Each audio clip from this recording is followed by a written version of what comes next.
Hello, everybody. Welcome back to another episode of Panel Punks. I'm your host, Hikaru, and this is my co-host. Miles Morales is getting brand new on go.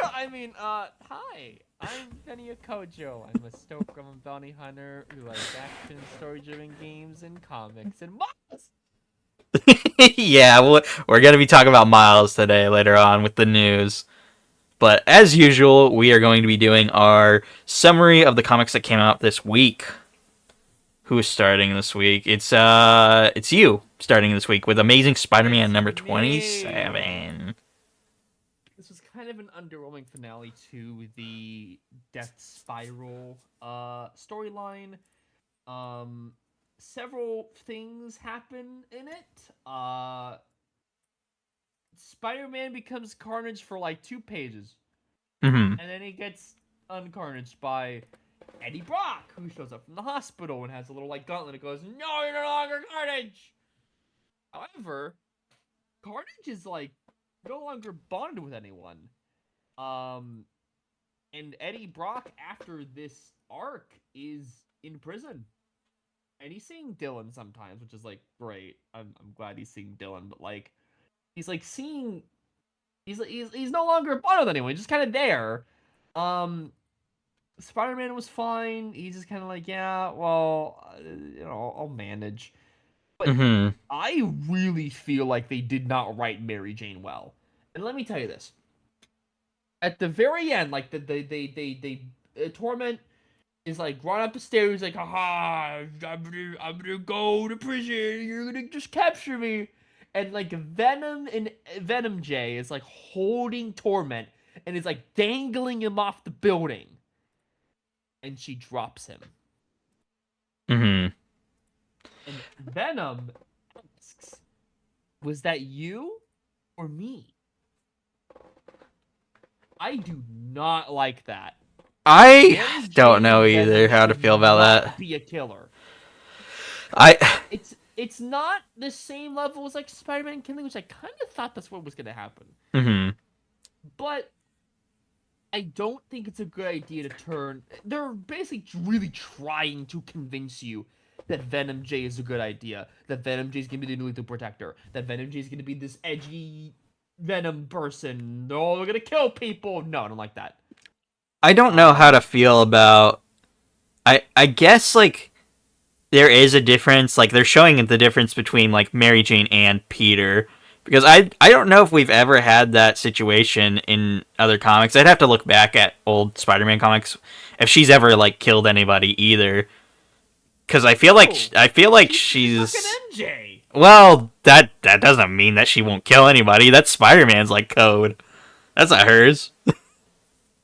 Yes, but like she shouldn't be killing either. Like, the only one It that should be killing true. is like more edgy anti-hero characters like Mhm. Anti-Venom. I think though Also, putting her in this situation of like being Venom though, and then also being like a hero type character. Though she was Jackpot, so I mean she never killed anybody as Jackpot, right? no. Okay, so yeah, that actually this does bring up like why did she do that? Also, Like, who in the end was Torment? He was just a guy, he's right? just a guy. Just a guy. He kind of looked like Deadpool.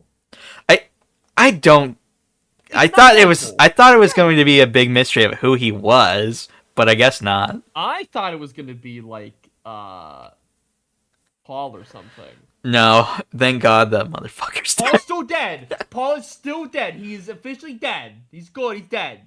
Good. Uh huh. But like, I don't know. I don't like how they're turning MJ into Venom like fully for realsies. I don't like that. But I did see there's a solicit for Eddie Brock Venom Queen in Black. It's called like Queen Oh, in Black Venom nice. Unleashed or Eddie Unleashed, where he gets out of prison and it has classic Venom on the front. And I'm like, Oh, please let's hope. fucking tell me Queen in Black brings back like Venom, like Probably for a Venom. little bit. Let's be real. They're kind of like in on what they're doing right now. There is one more thing I want to touch on before we move on. There is an Hmm. epilogue that's actually really interesting.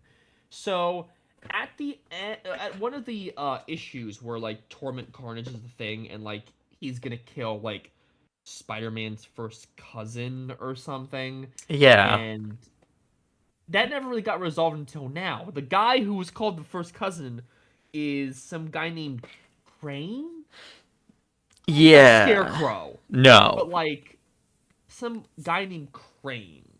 I think it And has to he's do like, with I like want to do some the genetic testing. I want to see if I'm related to Spider-Man. Crane. Who's I don't know why that sounds familiar with Spider-Man stuff. It's like something I can't remember though.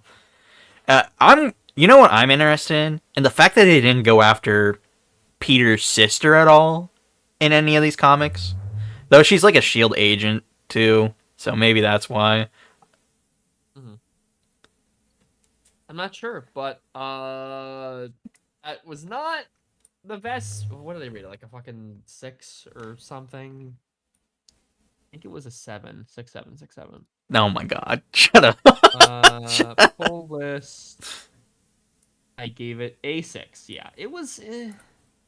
I'm excited to see the future after this event, but like, eh. Yeah.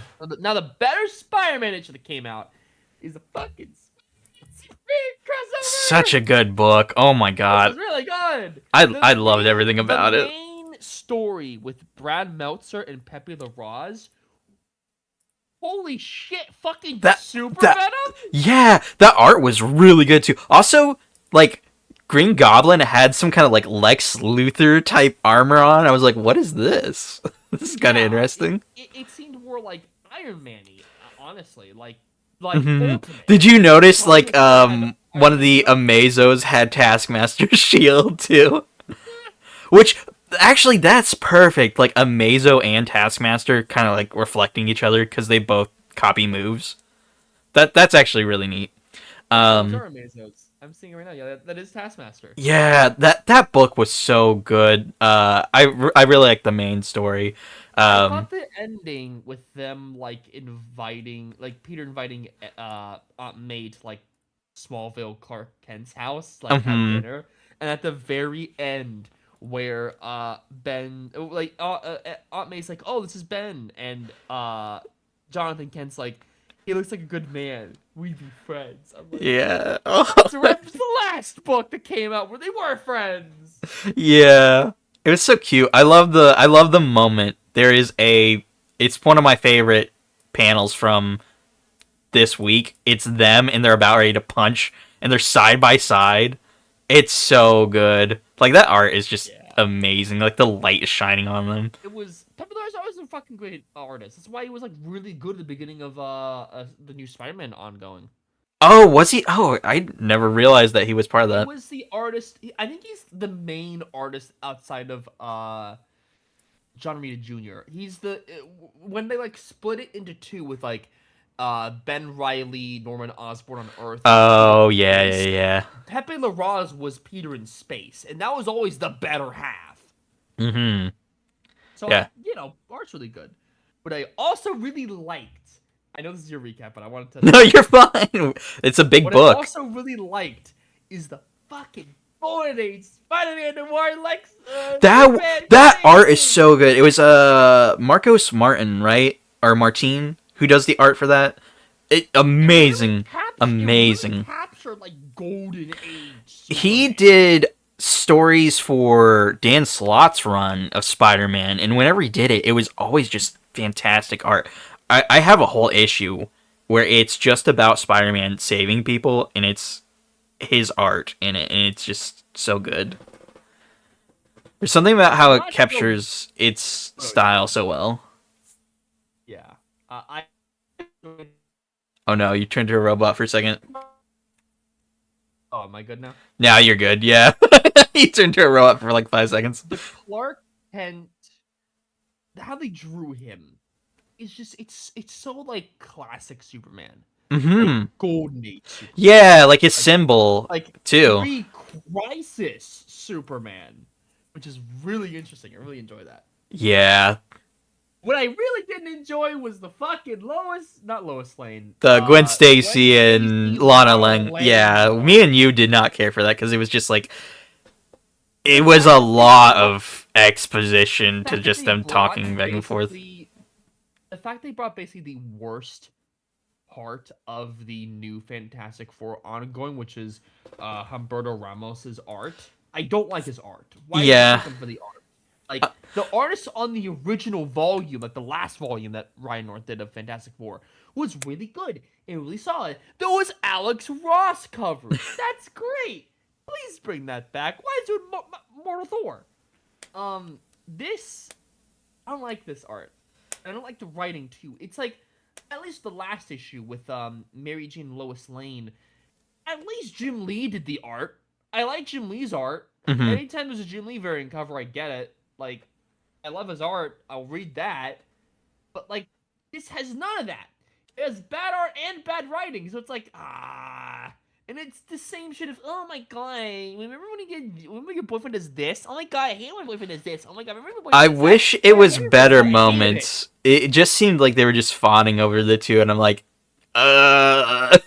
like, I just Yep, wish it I was agree. more than that. I did not like that shit at all. But speaking of Fantastic Four, this is a Fantastic Four story. Yeah. Well, there's a In story with the Thing, and he's like seeing a perspective of, like, Superman and how he's like inspiring to everyone. Which, by the way, the art in that is great. It's Gary Frank. I yeah, think, by the way, that like having Gary Frank do that, and then having also done Doomsday Clock, where in Doomsday Clock they referenced like, wasn't there a moment in Doomsday Clock where they referenced that there was going to be a fight between like Thor and all that, like there were Marvel characters. So now he did like, really, I think so, yeah.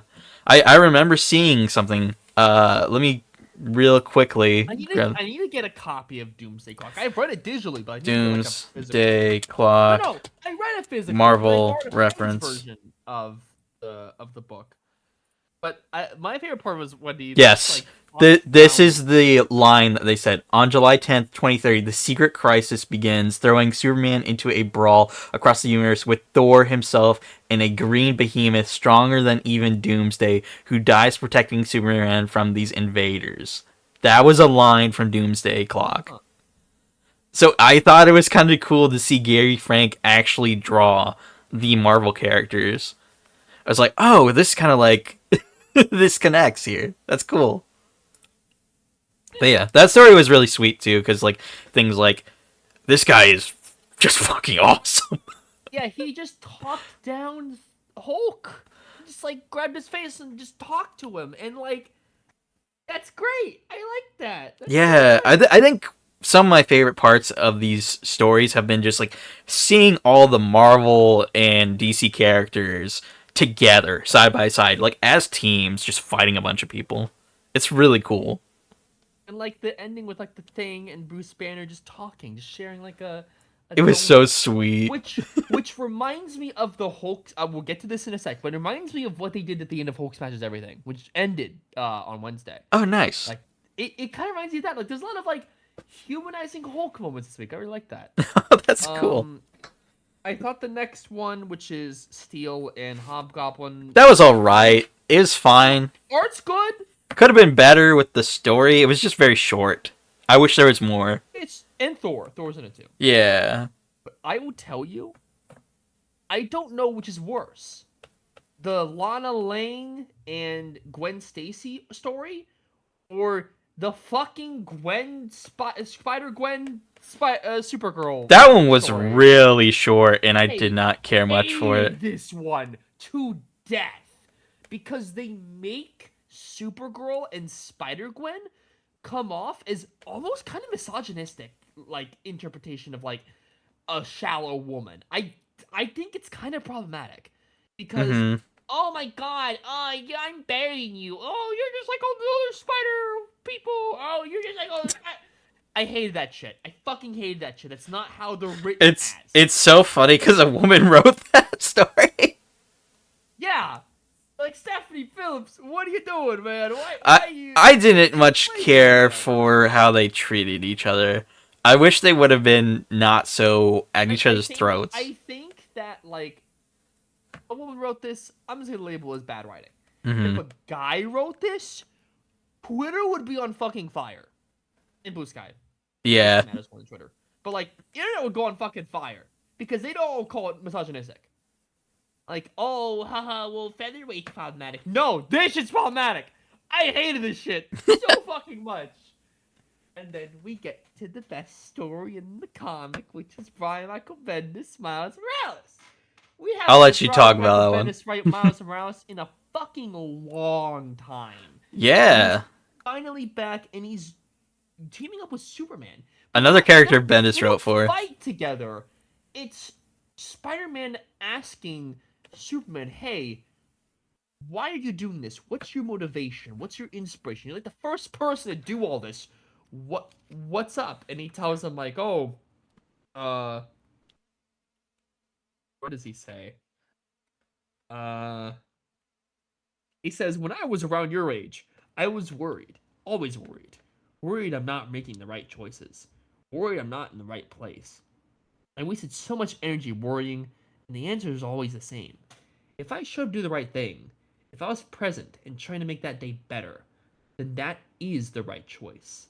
And you're right here. You showed up.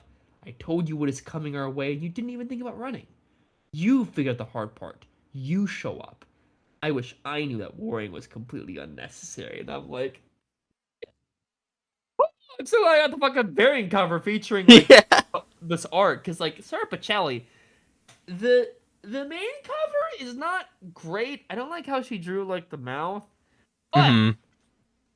the actual art itself, In the which Sarah book. Pacelli is doing the art in the book, it's really good. I really like it. Just the variant cover is a little bit off. But Yeah. like the actual art in the book is, oh my god, it's so good. And like Brian Michael Bendis, he's a master of his craft. I love the guy. He's great. Like He he finally wrote a good Superman. Sorry. I'm going to do a fucking section of the podcast sometime being like, Where you was read all Brian that. Michael Bendis Superman that bad? Because I want to read it. I want to see what happened. Oh yeah. Especially since it seems like they may be like You have to read his reversing the age thing with John. yeah. Are you gonna read any of his other stuff he did at DC as well? Because he did Wonder Comics, which was Young Justice and He Naomi. revived Wonder Comics. Interesting. Mm-hmm. Yeah, it was like his Wonder. own brand at the time. It's like his imprint at DC. Uh, Then we have the Thor and Wonder Woman story, which I thought was really neat. I thought it was a good it was contrast. okay. I liked that Jane was like, "You deserve this hammer more than I do," and Wonder Woman had to tell her like, "I know who you really are underneath all that, and you really do deserve it. Like you're fighting like Was Jane cancer." Foster always a cancer patient? Not always. It was when she got the hammer that she was a cancer patient, Huh. and also whenever she turns into Thor, her chemotherapy it like resets it. So whenever she becomes Thor, she's slowly dying. So it's a sacrifice that she's making each Weird. time. Yeah, it's a really good story. I actually read a lot of like the ending part of Jason Aaron's run when she was Thor, and it was really cool. It was a lot of her like questioning and testing Odin in Asgard, and I was like, this is really cool and neat. Nice. Yeah, it was a good story. I really like that. I love that That's pretty splash page cool. at the end with her and Wonder Woman and all the other Marvel and DC Got superheroes. Spider-Man, Yeah, Scarlet Witch. you got Is Wolverine not just Scarlet Witch. It's Scarlet Witch Sorcerer or Supreme, which is Supreme. interesting. Superman, Spider-Gwen, Batman, Wolverine, John Stewart, Green Lantern, Batman and holding a Supergirl. sword for some reason. Yeah, Though they are like fighting the forces of Apocalypse, which by the way, not only that, but it's and Mom, Darkseid wielding yeah, the All Black. yeah, which is that's crazy. I'd love to see a story with that in the future. But then we come to the end, which is probably like It's just one a of the best. two-pager. It's just a front and a back with Jeff Loeb writing it and Jim Chung doing the art. Jim And Chung's amazing. this was really nice. It's just it takes place after Gwen Stacy died, and he's like, oh, I miss my love. Oh, and he's like, do grievings a hard thing to do, man. You gotta, you know. He says, an observation. Look, my father once told me that there are only two things in the life that are certain. You were born and you die, and you don't have to say you don't have anything to say about either of them. What matters is what you do in between those two things that makes a difference. You'll have good days, you'll have bad days. About losing your friends, some days you feel better. Better is good. We like better. And he just flies off and starts like, whoa, it's flying really cool. Yeah, I That was love that they great. always think Again, each other funny. are super cool.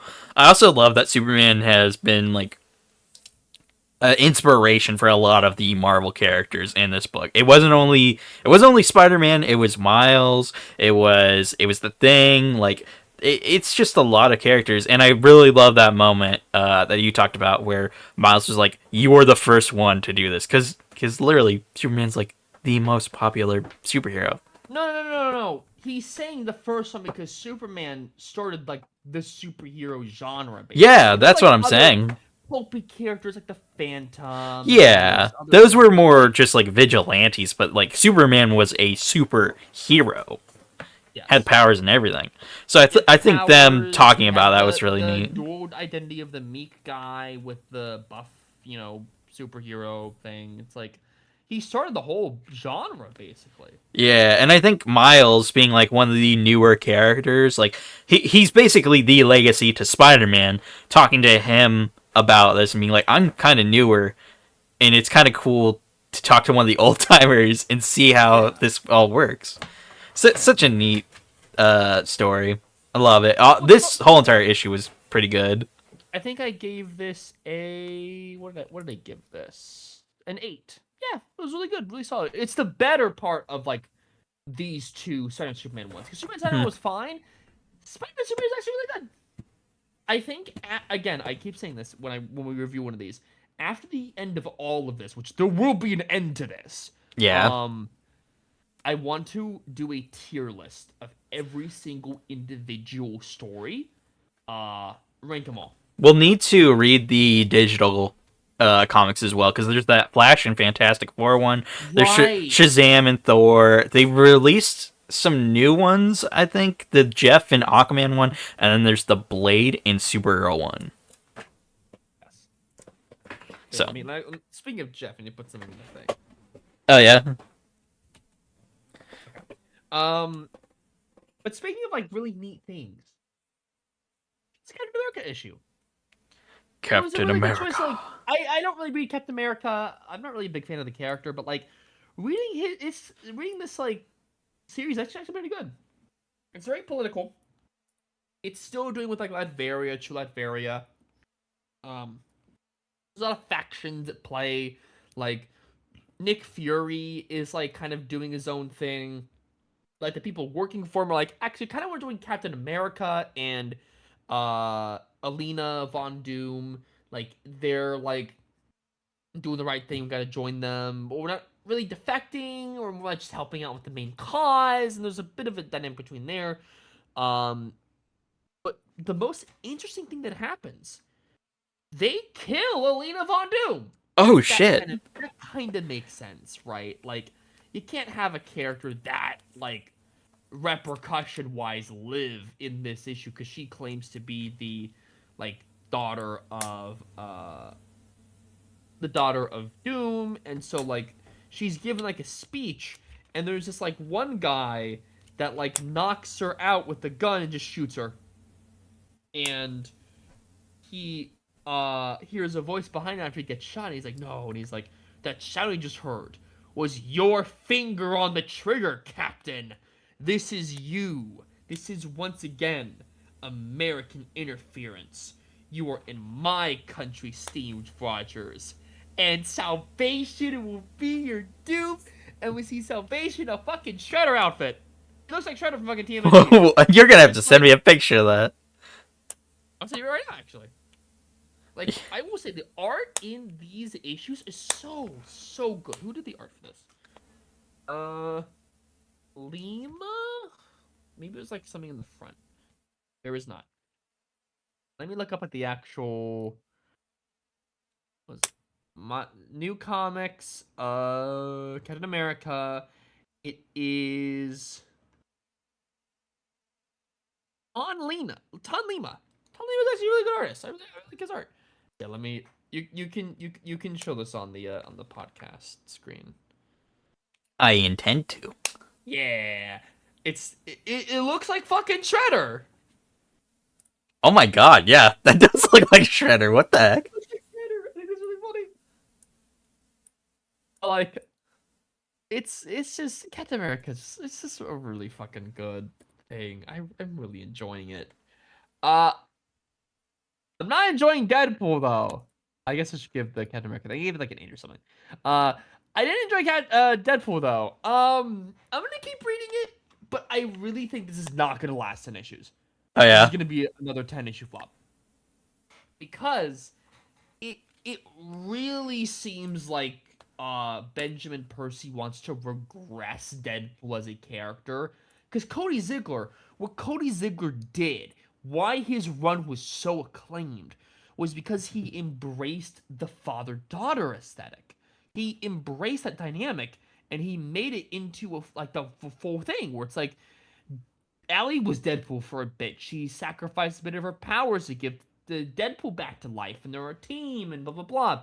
What is interesting, Ellie actually speaks in a flashback that they show at the end of Wolverine's and Deadpool's. Um, it is shown and revealed that she gets the fourth wall breaking powers too, because her Mm-hmm. speech bubble turns from the typical black and white to like a pink. You know how like Deadpool has like the yellow speech bubble? She Yes. has the pink speech bubble. Yes, that's not the case. She's back to black and white speech bubble. What the fuck? Weird. Again, I don't think Benjamin Percy was a good fit for Deadpool. He may be a good fit for like a Punisher, I guess, but he's not a good fit for Deadpool because Deadpool is not this edgy fucking "oh I'm so lonely I'm gonna kill people" type guy. He's a fucking family man now, and he's funny and goofy and he does the shenanigans. Sure, you can have your serious moments time to time, but I think that like you should still have Ellie as part of the main fucking dynamic. But no, he's like, nah, kill her off. Damn. But back to the main fucking plot. It's still dealing with Hammerhead, and like Deadpool like saves some mobster guy from being executed, and like Blind Owl calls him, and she's like, "Oh, you're supposed to be hate watching some soap operas." And he's like, "Nah, see you later." He's like, "But I want to here." Like she's implying that she likes him or something, which is really off. Whatever. Um, he gets interfered by Hammerhead. They kill the mobster guys anyway, and then they just torch him on a boat. It's like I'm gonna rip off your limbs. I'm gonna throw them in the ocean and fish for some creatures. We're gonna kill you. There is. We're gonna make sure this wound is one that you cannot come back from. And he and Deadpool thinks himself that hits close to home because and then it finally sort of reveals what happens with Ellie. They're on a plane. They're on a mission. They're like, uh, they're on a plane with a bunch of like mercenaries, and they need to find this like package in like a luggage suit. So they do some shenanigans of going to the bathroom, blowing up the bathroom, going down to the like luggage like cubby area, Mm-hmm. and then the final panel we see before this flashback ends is there's like a mercenary, like an old one with a baby who has an oddly weird adult face. I don't know why. I think that's just the picture. Yeah. But she points a gun at Ellie on the head. But we know Oh. it's not her. We know that's not her death because when we saw her flashbacks earlier, it was her being thrown in a portal, and it's like, Hmm. so we know it's not the end of the flashback. Yeah. Um, but like Hammerhead like fishes up a shark, and the shark has like a bottle that's like his omen. Like it's his new power now, which is like he gets like at this time this will happen, and like Hammerhead's like, oh, this is what you're gonna do, huh? We were gonna kill Al, but we're actually gonna open this first, but we'll kill her after. And that's it. Okay. Like, what? Where's Ellie? you seem Where's Ellie? are so upset with how this is going so far. Yeah, cause where's Ellie? Like, Yeah. I want to be Deadpool for that father-daughter dynamic. Like, you can have a solo adventure, sure, fine, whatever. But have Ellie there sometimes. You don't have to write out for the entire thing. Just have it just be like, yeah, I'm at home. Maybe we'll do like guy in chair comms or whatever, Hmm. like whatever. But like, it just, I don't, I don't, I don't like where this is going, and I kind of feel like it's not gonna end after, like, I don't think it's gonna end after 10 issues. Like, I think this is a 10 issue flop. But I'm Yeah. buying it and reading it because I like Deadpool as a character. He's one of my favorite Marvel characters. I gotta see what happens. Which I feel is maybe me part of the problem, but still, like, yeah. I don't know. I like Deadpool. Fuck off. But I don't like this one. I give this a 6. Yeah. Well, I'm gonna talk about a different X-Man. I'm gonna be talking about Cyclops in this. Deadpool is not an X-Men. He is A a mutant. mutant. He's part of those books. He is an honorary X-Men because he hangs out with Wolverine and Cable all the time. He's not an X-Men. He just hangs out with the group. He's not a mutant. He's a mutate. Now listen here. Anyway, His X-Man shirt would beg to differ. let's talk about Rogue. No, we're talking about Cyclops. You skipped my Cyclops. You have Cyclops and Rogue. Read both. I will. You skipped me though. I stopped reading fucking Cyclops. That's your thing. Yeah, I know. I like this issue. Because Cyclops pretty much tells this girl to shut up. At the start of this issue, this girl is like giving him so much shit. She's like, I didn't get to go to Krakoa. I didn't get to do this. And he's like, okay, I'm blind though, and you need to like help me, and you have like super strength.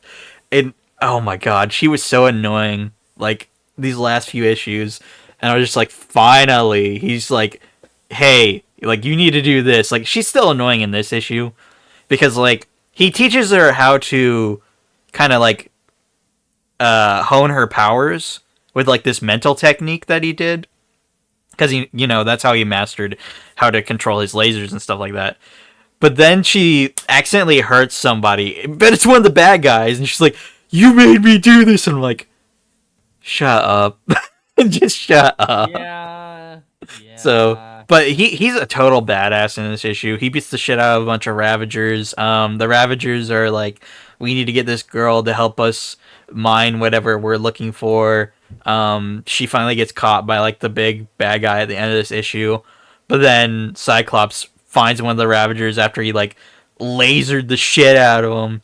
And at the end of the issue, there's like one of my favorite pages where one of the Ravagers is like, "Don't you have a code of ethics?" And he's like, "No, you're thinking of the one with claws." And he's just like, he's blindfolded and he's covered with like these Ravager parts. Like he's just like carrying them. He just looks so badass. I'm like, yes, this is Cyclops. Also, he does a lot of things where he's not using his lasers in this issue. He's like actually beating the shit out of people with his hands. So Yeah, he like lost his visor, didn't he? yes, he did. And then in this issue, one of the Ravagers found a pair of his like backup glasses and crushed him. And he's like, "Come on," pretty much. So, Right. but the end of this issue just leaves with the girl is caught by the big bad Ravager leader, and he took apart this other Ravager to go and fight these guys. So I'm guessing he's going to use the weapons to fight them. But I'd say it's probably I'd say it's a 7 out of 10 for me. I'm enjoying it. I think it's cool. Showing Cyclops is more than just the leader character. He's a soldier. Right. And then we have Rogue Rogue. as well. Rogue was pretty meh this issue. I'm gonna say, like, they revealed what happened, and what happened was she just absorbed. Because they've been leading up to like this one guy that she accidentally hurt or something in the past, and what happened is that she accidentally like absorbed Sabretooth's personality in the past and his powers, and then tore this guy like up pretty badly.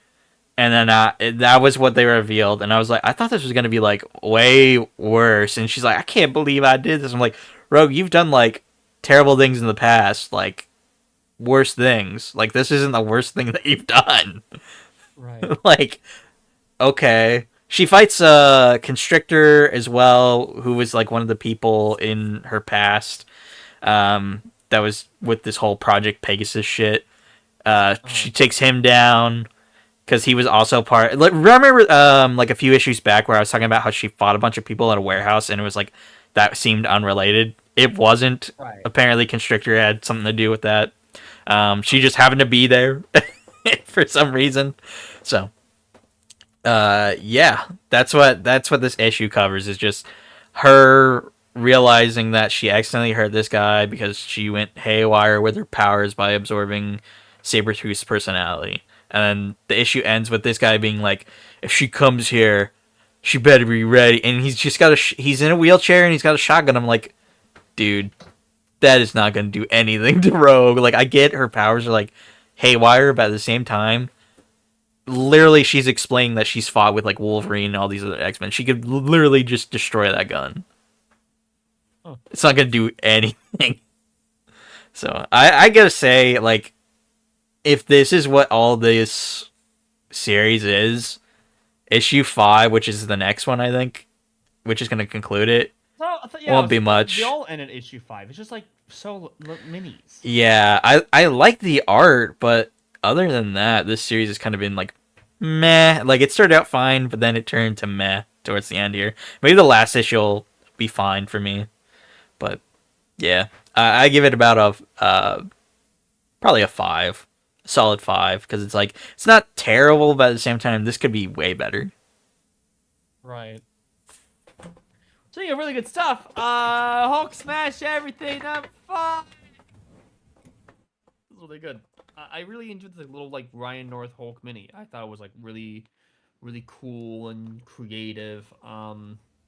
So last time, Hulk wants to destroy the core of the Earth, and it takes a lot of like weird sciencey shit with like Susan Storm leading the team, and they're all doing like, okay, now portal this pool of lava over here, and like teleport this thing and that thing to like actually see everything. Like they did a lot of like sciencey stuff. But also while they're doing that, fucking the Thing comes in and he's like, hey, uh I'm gonna join you to help you like hold up like the Earth's core. And Hulk's like, oh, go away! I could smash. I don't even try. And he's like, hey, I'm here to smash. I'm just here to help. You're to smash. And so they're both like holding it up like fucking Secret War style. Nice. Um, just like holding up like the Earth core, and like everyone's doing their science stuff. Like, oh, redirect this and do that and stuff. And then they save everything. And keep in mind, Hulk is still like in his like weird galactic form of like with the spikes and everything, and like uh they teleport Thing and Hulk out, and everyone's like, hey, we should probably like beat up the Hulk now because he kind of destroyed everything. And Thing's like, no, we're gonna let him be. He needs to go away. Just like leave him alone. Until the Hulk like walks around through like the fucking Arctic and he pets a penguin and he just sits down and he rests. And then we cut to I guess Fantastic Four having an outpost out here, and Bruce Banner wakes up and he's like, what happened? What did he do last time? And he's like, oh yeah, he got hurt. Like he talked about the Hulk. Oh, he got hurt, Bruce. But like, you know, it wasn't his fault. It was some guy manipulating. He's like, oh, okay. Well, incidentally, Reed Sue, how is your son? And she was like, Franklin, he's great. Same as always. Why do you ask? And Bruce is like, I'm not sure. I just have the oddest feeling I saw him recently. What? Because he saw him when he teleported at the end of time. Oh, okay. I thought this was like alluding to that, like Franklin was just letting the Hulk, like he was playing with him as like an action figure or something. No, he saw like it was like issue 3 or whatever. Okay. he teleported like he went to like that black hole, Mm-hmm. and like he went to the end of the universe, and like he saw Franklin as like his adult, like he's like the he's Galactus is his herald, Yes. and he's like, hey, you gotta teleport you back. That's what he's referring to, is like that thing. Okay. And I'm like, it's really cool. It's really nice. Yeah, it was a good mini. I liked it. It was really nice. Um, good shit. Good shit. Nice. Nice. Speaking of good shit, oh, so what was so good? Oh my god, this is I think my Absolute favorite. Wonder This Woman. this is stupid. Like my favorite absolute series is Absolute Wonder Woman. It's so good. Like I'm not a fan of the art. Like Hidden Showman's art's not great, but like the writing is so good, right? Mm-hmm. Like it deals with um Wonder Woman dealing with Zatanna and what's his last name? Zatara. I thought Zatara was his last name. Is it Zatara? Oh, I don't know his first name. I just know it's Zatanna and Zatara. The dad, basically. Like he's the flaming like guy, like the flaming skeleton guy, and Mm-hmm. she like wraps him in like the troika. I think it's her like lasso now or something, and like she wraps him in the troika and she like mind melds with him, and he's in like this like uh mindscape area, and like uh Zatara comes in. She's like, "Hey, Dad, it's me. Uh, I'm here to free you. Come, there's a portal in. Come out." And he's like, "Okay." So he drags him out, and he's back to his regular form, which is really cool. But Mm. because she used the troika too many times, she's in this like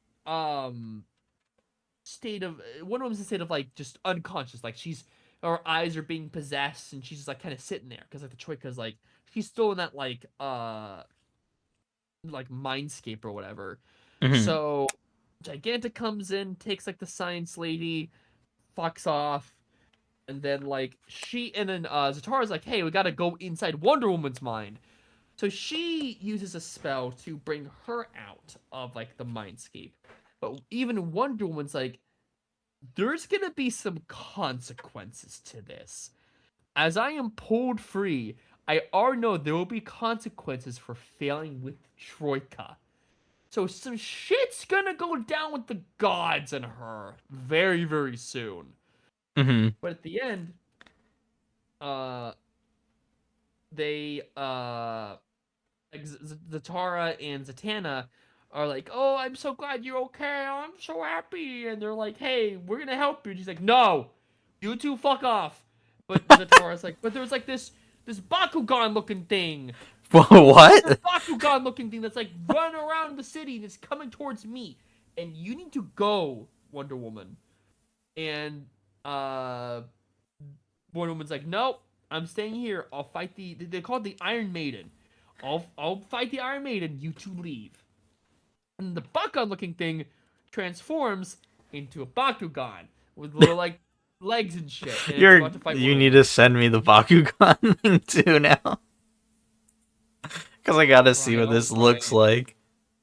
I swear it's a Bakugan, because little like uh it's a little sphere that transforms. It's a fucking Bakugan. Does it look like how they look though, where it's like very angular? This is what it looks like Go, Draco. untransformed. And this is what it looks like uh hold on. That This is what sort it's of like does transformed. look like. It does kind of look like it. So a Bakugan is going to Okay. hunt That's not as what I thought it would be. I thought it would actually have like the square edges and shit like that. So a Bakugan is going to hunt down Wonder Woman. They're gonna fight. That's great. So yeah, this is like my favorite episode series. It's always been. I really love this series. 8 out of 10. I need Wait, to no, catch did I up give on it a it. 9? I think I gave it a 9, right? No, 8. Okay. But And Absolute Flash was actually pretty damn good. This was the second part in the like Mirror Man like saga. Oh, Mirror Master. Yeah, Mirror Master. Like they're You going over through a here bunch getting of that like freaking mirrors, name wrong? and Wow. they see a bunch of like different like places in the mirrorverse. Flash sees like his dad in the still point or whatever. And he's like, "Oh, I need to find my dad." But what's really funny is that they go upside down the ceiling to get away from like the Mirror Master clones, Mm-hmm. and the comic just turns upside down. You read it upside down, left to right, like a fucking manga. Oh, that's so cool. So they're like, "Oh, we gotta like, you know, find the way out." And oh, there's my dad. And oh, I gotta break it. And like, he breaks the mirror, and then Mirror Mask's like, "Hey, I'm the real guy. Follow me." And so they're like, "Oh shit, okay." So they leave, and the Mirror Mask's like, "Hey, okay, I'm gonna help you guys." It's like, "Who the fuck are you? I know my name." And he's like, "Oh, I know your. I've been watching you, but also like I was in the same team as like your dad." But he's like, "But I put myself in an experiment. I cannot leave the mirror world for too long. I gotta go back in the mirror world. So I need you to find Eleanor Thawne, and if you fix this with her help, I'll help you find your dad at Stillpoint. I'll make a portal for you." And Five's like, "Okay, sure." So they leave, and then we see, which is a really funny panel. One of the little shards has evil clones of Flash and his girlfriend. Oh my god. So I guess we're gonna see that a little more. I don't know, but yeah, that was pretty good as well. The art is so good. I love the art. The art is very anime, like '90s anime, like the Oh, very like really? eyes and everything. Like it's so good. I might have to Um, look into that then. you need to keep reading Absolute Flash. I know you dropped it, I but know, because I didn't like it, but I'll catch up at some point. I'll catch up with all the absolute books so we can talk about them once it becomes like year 3, or once the other ones come out too. Because there's absolute Green Arrow, absolute Catwoman, all those good books coming out soon. yes, I would give this 7 out of 10. It was really good. Cool. We're gonna talk about Not good thing. Superman. Well, you didn't I think don't it was like good. this I issue. I I thought this issue was actually fine. I don't like the news that you gave me of where it's going. Like, It's becoming meta. yes. So where this issue starts off is Prime is talking to Martha and oh, why can I not think of his name? It's Mom and Pa Kent. John. Yeah, sorry. My brain was like, what's his name? So, I yeah. remember the father's name is that the son is named after him. Yeah, sorry. My brain was doo-doo. I am adding the... Okay. I But, eat as well, don't worry. he's talking to them, and he's saying, like, I had such a bad day. There's a funny moment where he's like, I'm glad that you two are alive, and he's like, they're both like, what? He talks like, "Oh yeah, Mark Wade wants you both dead." And there's a little catch says, "I do, Mark Wade." It's so crazy. But then he tells them about his day and how he had just like a bunch of shit that went on. Like he's dealing with the Justice League who's like watching over him because they don't trust him. He's at the comic book shop that he's working at, which by the way, there was a great set of panels that I just like took screenshots of. And one of them is like this Goku character and Superman for this like billboard that's in the shop. Like, did you see that? Did you pay attention to that? There's a billboard in the shop of like little like Superman like little, Yeah, and there's like a Goku character next to him, and I was like, "What? Go? what? Yeah." I I'm only saw I'm sending the it. I'm sending it to you. I don't see a Goku character. I see like a little like cartoon Superman. See that? I see Iron Man. I send it to you. Where? What page is this? Yeah, I don't know. I Oh think wait, it's no, I see it. I see it. yeah. But yeah, God damn it, I was Gamora. God damn it. well Gamora. that and he's also like there's that also Yeah, close up fucking shot of Gamora fucking drew this. Of course he put in Goku. Well, he's also like referencing other things he's drawn, like the Superman Batman fusion from World's Finest, and then also I need to freaking read World's Optimus Finest. Prime. Did you see that I need Optimus World's Prime was there too? Iron Man's in it. Oh yeah, Iron Man. There's like an Iron Man suit in the back too. Which, by the way, we got to talk about. I need to read Superman Batman World's Finest. That's a really crazy series. We got to talk about the best panel in this comic, which is him shouting at someone, "They should be married," which is obviously a reference to him talking about Spider-Man and Mary J. But look what he's wearing around his neck. What is he wearing around his neck there? Red Hood helmet mask. No, that's Fats and Todd. That's what that is. That is a TikTok meme that is now in the comics. There was this fan made chubby Red Hood plush that somebody made, and they were nicknaming it Fats and Todd, but apparently he has a necklace of it in this. Huh. Yeah, it's crazy. Dan Mora is based. Yeah. He's pretty based. I love this. This was a great panel. It's probably like my favorite. Besides like the Superman stuff or Superman Spider-Man stuff that came out. But anyways, he's talking about how he and his boss are talking back and forth, and his boss is like, "You were late again. If you're late one more time, you're not gonna get Employee of the Month because you're actually really good at your job." So Prime wants to be Employee of the Month. He goes to Gotham because he's sightseeing like all these places he really loves in comics, and he goes to Crime Alley. He's like, this is like more morbid being here. It shows up. Yeah, Damien comes up, and him and Damien have an adventure where they fight Clayface, and Prime is like, hey, like people didn't like you when you first came around. How did you become like more likable? And Damien kind of gives him like an answer where he's like, I don't really care what people think of me. And then later on, he's like, I do care what people think of me, and it took time for people to get used to me and for me to change. Which I think that is a great moment between those two, because Joshua Williamson was writing Robin and the Batman and Robin run, right? He said, "Wait, I lied before. When you asked him my rep, I do care. It took people to judge me by my worst moments, but change wasn't easy.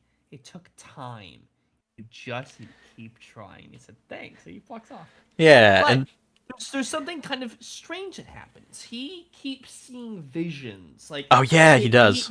He becomes undrawn. Like he becomes like a sketch. Yeah. And he sees visions of him, because last issue it saw him like killing people. Like he killed it like supervillain, and then he wakes out of it. He's like, "Oh, I didn't actually kill people," but it shows him killing.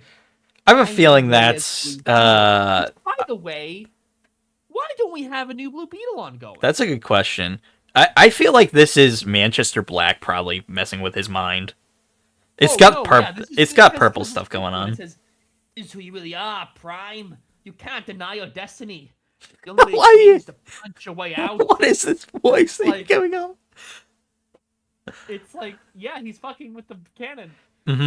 But anyways, he gets home, and then it cuts back actually, because this is like all a recap, and he's like, "Yeah, I ended up not getting like Employee of the Month because I missed again, but there's always a chance to get it again." There was also a part at the beginning where he was talking with some girl, and she's like, "Why don't you come back to my place and we can see all these comics that you don't have?" He's like, "Why would I do that? I have all these great comics around me here." I'm just like, oh my god, Prime, you fumble in the bag. She was gonna DC Comics and chill. She really was. Also a redhead with fire, like a fire was theme. She? Because we see at the end, she goes down the stairs. She's like, "Oh, he's so innocent, maybe a little naive, really cute. Honestly, wouldn't hurt to fly. He's perfect for our sacrifice." Yeah, so she was actually like a villain trying to like get him. Yeah, which we'll be seeing. Which we'll be seeing in the next few issues. The best moment of the comic happens, besides Damien. I love Damien. Oh yeah. Where it's like, not John Kent. Clark Kent's like just talking with his family, like his comic family. Oh yeah. And Martha's like, "Hold on, sit tight." And he's like, "Hey, Kara, get the fuck over here! Like, Oh yeah, I called the Justice League you need over. to leave him alone. Sometimes the true sign of a good person is how they act when nobody is watching. You gotta let him try. And Kara's like, Power Girl Kara's like, okay, you heard her to the Mott's Town, and they all leave. They all fuck off. And then she's like, tell us what the rest of the week. How about the girl you're talking to? And then it cuts to that. But like, Yeah. it seems like Martha really does like trust and care for I Superboy like Prime. that they gave him a nickname, by the way, which is CK. I was like, Yeah, oh, that's cute. I like that because they're it's giving not him. Clark. It's not their Yeah. Clark, but it's Yeah. like He's such a it's his. different character, so I believe that it was nice to like actually give him like a different name to refer to him as. Yes. So I think it's good. I don't like the fact that it's leading to like some meta world breaking story. Like I wanted him to be like more Joshua grounded. Williamson really wanted to be Grant Morrison for this arc, and he's not pulling off. No, I think You he's un cannot replicate Grant Morrison's meta writing. They are the well best that at it. that and it's like that's something that they did for a long time and they did it in like certain ways. Like this is just kind of like forcing this into the story is what it feels Yeah. like and Yeah.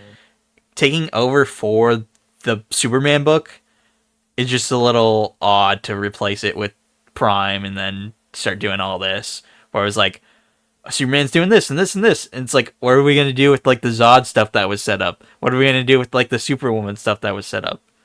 Like, Yeah. a lot of that's going to have to be taken care of at some point. This just seems like Well, it's just a detour. Like, oh, weird. Superman Prime's in here because Superman's gonna come back. Yeah.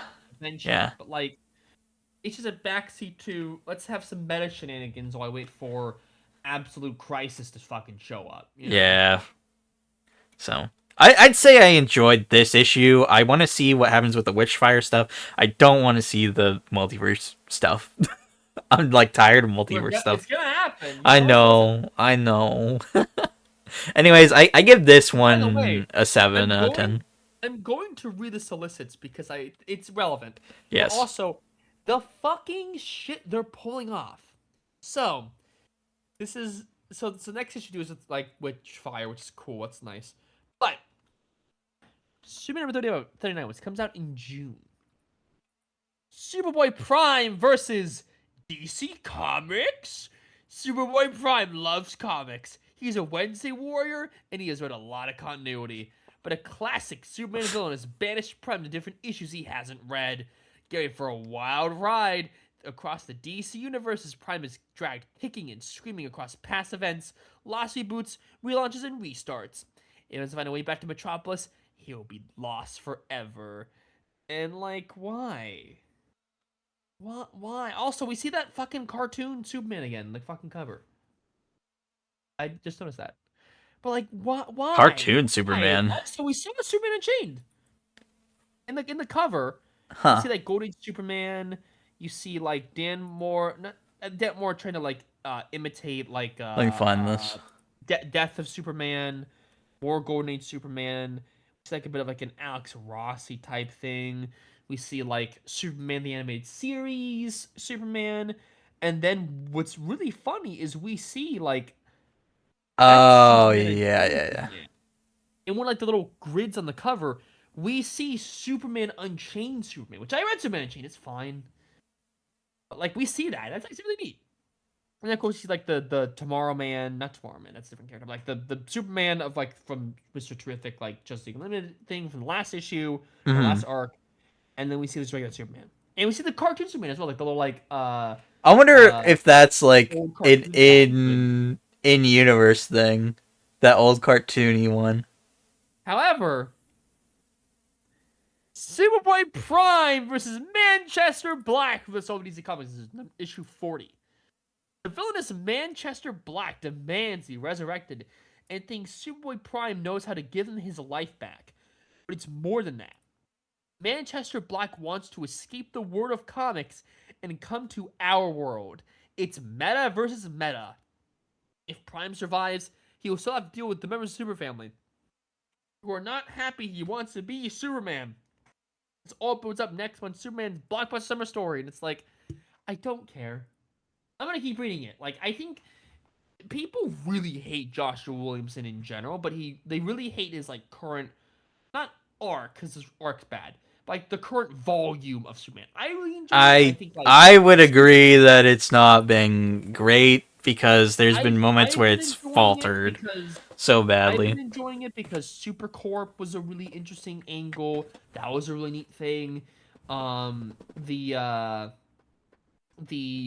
not Superwoman's kind of meh, but the Brainiac thing with Action Comics, that crossover was really good. Like it's all Hmm. been pretty good. There's just some fumbles, and this is definitely a big fumble, and it's gonna be a lot of animal people who I just really wonder hate at Josh Williamson. I wonder at the end of his run how it will fare to like go back and look at it and be like, these are all the things that happened. Was it coherent? You know what I mean? Like, what's the next step here? Like, what's gonna happen after Prime? Will it make sense? Will storylines that have been set up actually happen? Because like the Zod thing, how long has that been going on that hasn't happened yet? It's been like a while since Absolute Power, right? Like that's when Lois got her powers and whatnot. Yes. So it's been a minute. When are we gonna pick back up on that? When are we gonna talk about like the Lex Luthor stuff? Because Lex Luthor's not like bad, but he's also not good either. Like I don't know. Like there's a lot to look at and be like, what are we doing here? You know. So that's how I feel about it. What's next? We're talking about Yes, they Justice League did. Unlimited. Yeah.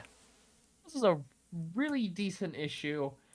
These books are these Justice League Limited books are kind of chunky. Are Like they? they don't feel like traditional 32 pages, like how normal comics 32 pages. That's What kind of is this? good then. It's 36 pages. That's a difference. That That's a is a difference I can difference. feel. Um, but we see like they're still dealing with like, the aftermath of DCKO. Like they're testing it like the villain. They call it the villain amnesty program, or like uh after when DCKO ended, they had like the vision of there's all these weird shits going on, and there's no Mm-hmm. destiny, and so because of that, super villains are teaming up with superheroes, and they're in the Justice League Limited, and we see that Lex Luthor, Kid Flash, and some other characters, including Starro, is in this like one country called Bialtia. Bialia? Bialtia. Bialia. Yeah, it's Bialia. And like Lex Luthor is like dealing with this like one corrupt like business leader guy, and he is like they're like trying to stop him from creating this like new machine like this there's a particle disruptor, and Lex is like, hey, actually let's talk business, and it seems like he's going to betray the other heroes, and they're like, oh shit, well Lex is betraying us, what the fuck. But something interesting earlier, they reveal that this amnesty program is a very strict program. If a villain falters even once, they get like they get like vaporized Oh shit. into the Phantom Zone. They get vaporized into there, and they await their sentence. So it's a very strict system. But when Lex Luthor seems like he betrayed the party, he doesn't get vaporized. Huh? So I was like, okay, he's doing some fucky fuck. Mm-hmm. So it's revealed that he actually like the machine stops, and like what happened? And Lex was like, oh, I bought it. I have a superpower too. It's called money. Oh Far my less god. quicker, far less risky. Plus, I have the confidence the local authorities will apprehend this guy. His name is Thomas before he gets too much chance to spend it. Lex saves the Justice League. I can't wait to find how this plays to a nationwide audience. And Green Arrow, not Oliver Queen, but his son, is like, nationwide. Luther, what have you done? Young man, what good is being here without public recognition?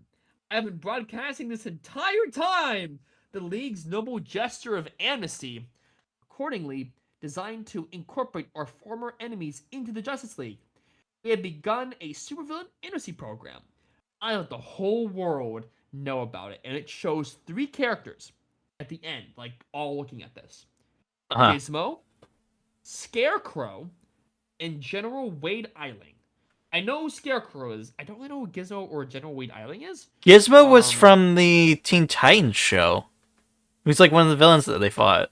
yes, but it seems like they're gonna either exploit the system or like actually try to join it or something. Because Scarecrow's been more of like a hero-ish guy, or like an anti-hero from the latest issues I've read of like Batman. He seems Uh less huh. villainy because he helped with the courage antidote Okay.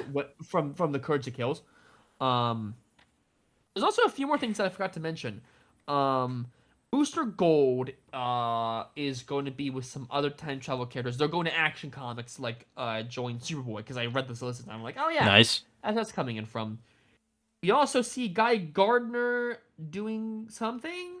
They're going on a ship. They're doing something. They're transferring some cargo or something. But that's about it for that issue. It was really good. I think that JLU, if you just want to just like, I just want to see a bunch of superheroes and villains coming together. Like Mm-hmm. this whole series is good for that because a ton of heroes showing up for that shit. And I am all here for it. Nice.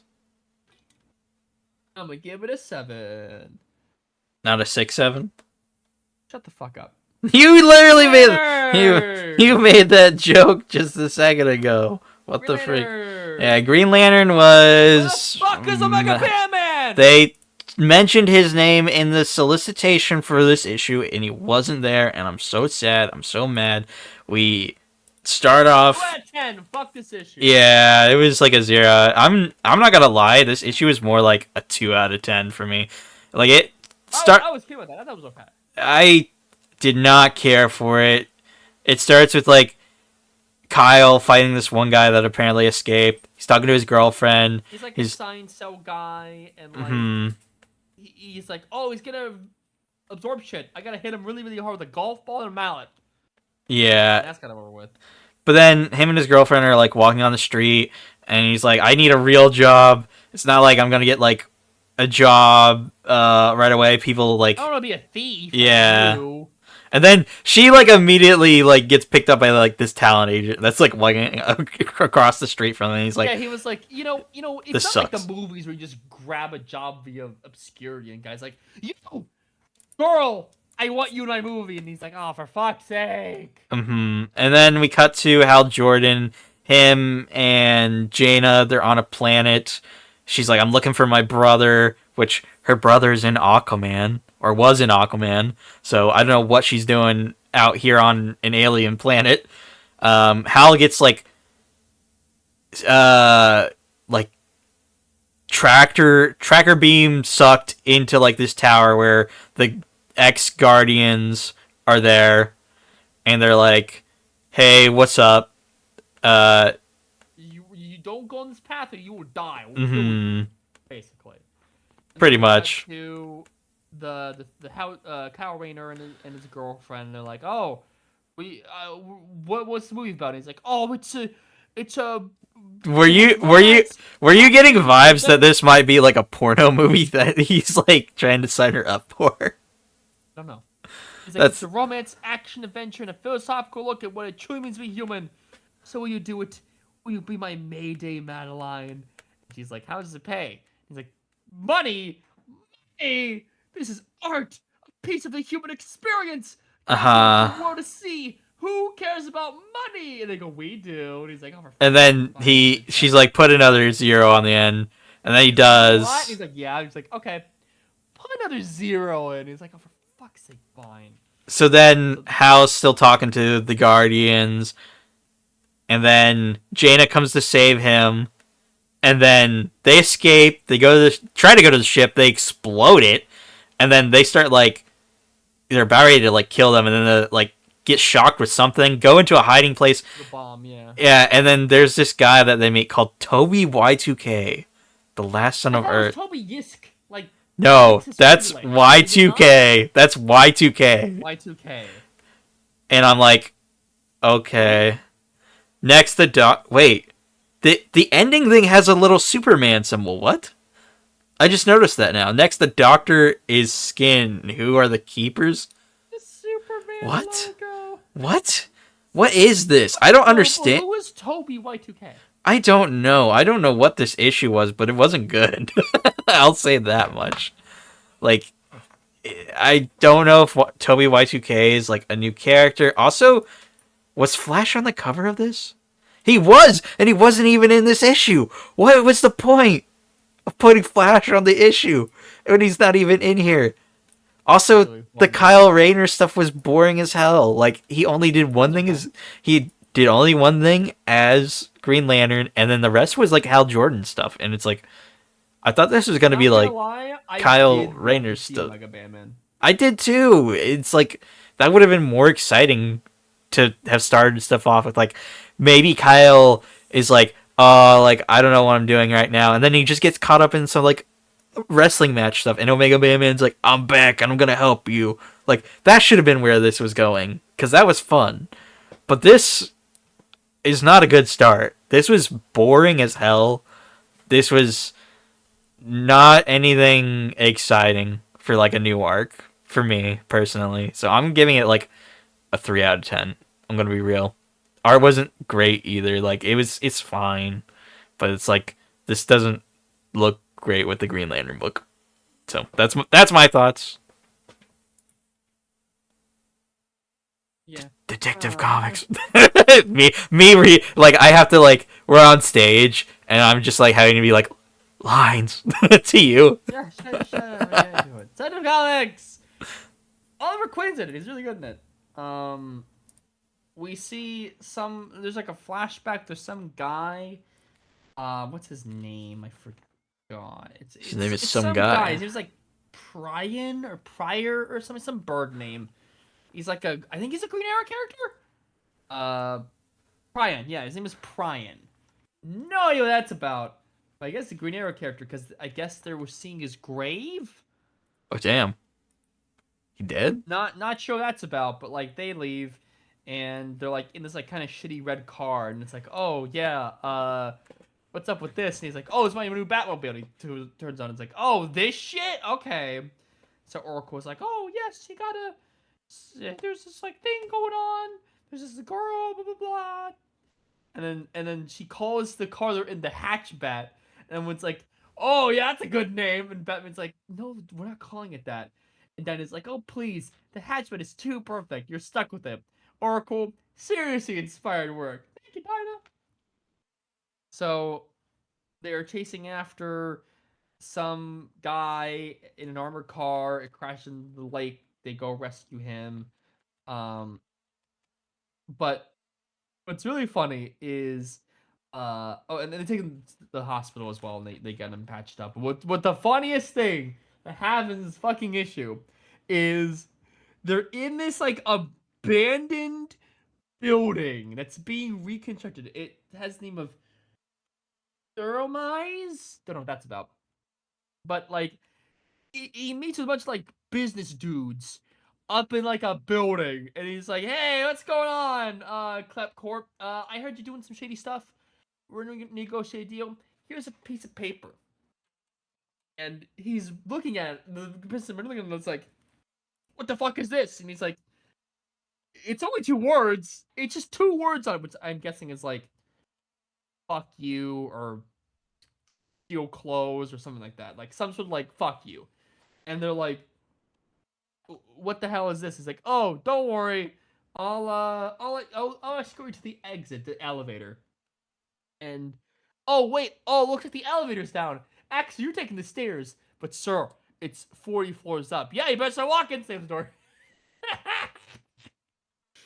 He's such an asshole in this. I love it. So like the girl they're tracking down comes up to the rooftop and he's like, it's me. And he's like, oh hey, what's up?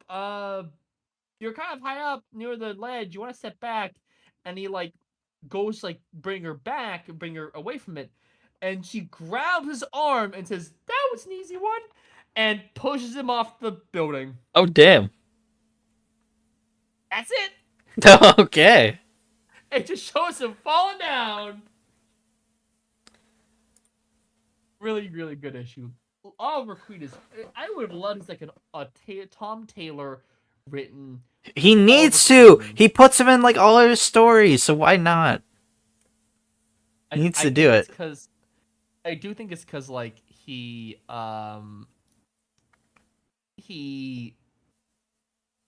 Green Arrow doesn't have it ongoing anymore. Like they canceled the Condon run. They did, but then just get Tom Taylor on there and have him do fun stuff Yeah. because it would sell like freaking hotcakes. Yeah. Well, whatever. I gave it like a 7 or an 8. I didn't give it an 8 because Oliver Queen's really fucking good at it. Now we are talking about The like best the best comic that came out this week. besides Superman, Spider-Man, Superman, Exquisite Corpses. Fucking phenomenal book. It's getting close to the end of the first season. We're down to, and this is spoilers for people who have not read this. Go read the freaking book. Pause it now. Read all the issues up to this point. This is issue 12. So issue 12 opens up. We only have 2 killers left. It's Pretty Boy and Fox Mask Killer. And I didn't expect Pretty Boy to make it this far. I'm gonna be real. Like I didn't expect him, and also for him to pick up a lone gunman's mask. But we pick up, and it's like the families fighting and talking to each other, and that one guy's like, "Your fucking sister got in here," and that was so stupid of her to do that. Like we're supposed to be the ones in like the high chairs, and we're not supposed to be like meddling in like all the small people crap. And then they're fighting each other. Like Pretty Boy makes a comment and he's like, damn, it fucking sucks Mike died. He was like a real one.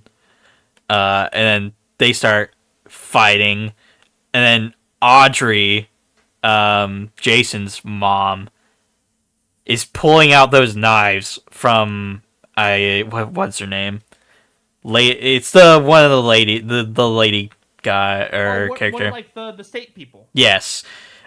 She killed her, so she's like gone full crazy, and Jason's like, "Mom, what are you doing?" She's like, "I'm just trying to keep you safe." Ha ha ha! Like slowly going more and more insane, and Laura's like, "You need to stop." Like, "Hey, get the fuck away from your son." Yeah, Zavi's like, "Please don't go near him," and she's just like more and more insane each page, and Laura has to like knock her out.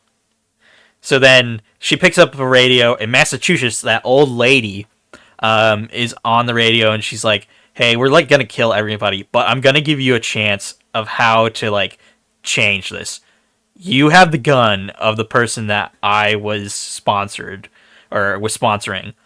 So you need to go grab the mask that's on Pretty Boy. Like, wait for him to die, pretty much. Grab it and announce that you are part of Massachusetts." So then we cut to them fighting Fox Mask Killer and Pretty Boy. And there's just a bunch of pages of them just tearing each other apart. Fox Mask Killer, like, she loses a bunch of fingers. And I was like, damn, that fucking sucks. For both of them. They're just tearing each other apart. Laura is, like, listening to the deal still. She's, like, trying to make a choice on what she's gonna do.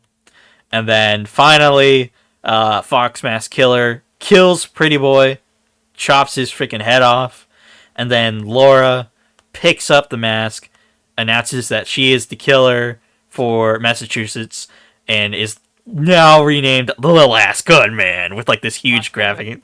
It was really cool, and this is where I thought the comic was going to end. The name of the it's just called the Gunman. No, he was the lone gunman.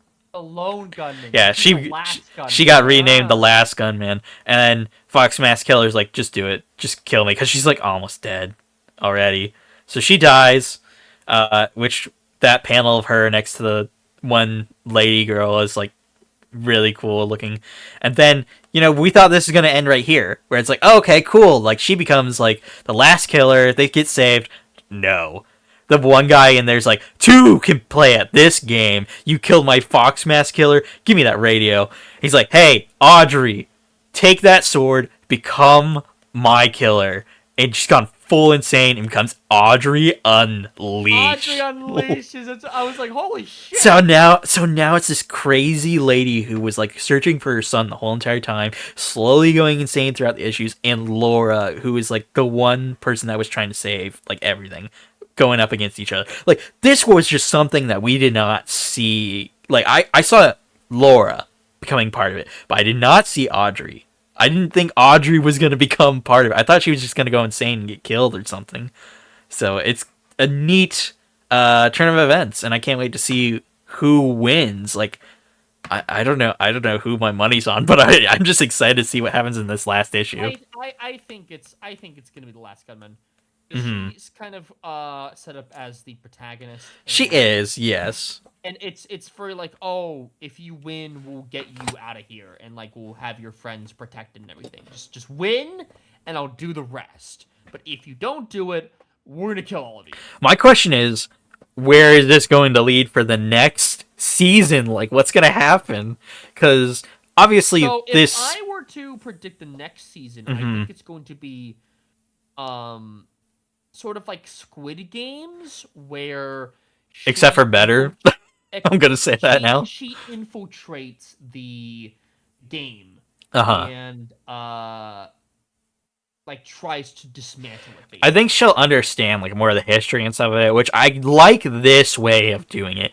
I will say I was not a fan of how Squid Games like presented all that, and like it was Yeah, kind of like a shitty like first season. Like by the end of it, I was like, I hate this. But with this is like a way better way to do it, where it's like show how they got into the game and then do all that stuff.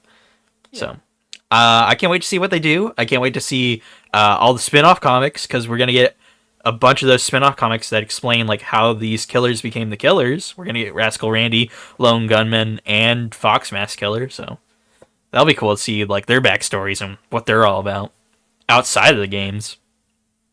So yeah, I'd say 10 out of 10 for this issue. I'm gonna be real. It's yeah. like I 10 I out of gave it a 10. 9. It was so good. You said that you were like you're not a big horror fan and stuff too, and I like put you onto this, and you're just like, man, this is I'm fucking not awesome. I'm not a big horror fan, but good lord, it's so Yeah, James Tynion's just a really good writer. I need to read his Something is Killing the Children. That is another book I want to read by him.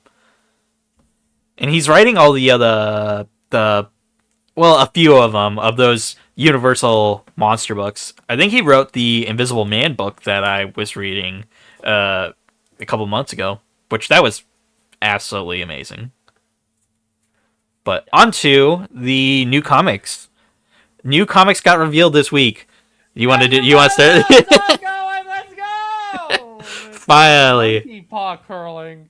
finally, a new Miles Morales book was So revealed. I just want to say, I knew they were gonna make another Miles ongoing because I it's mean, we all Miles. did. We Come on. all did.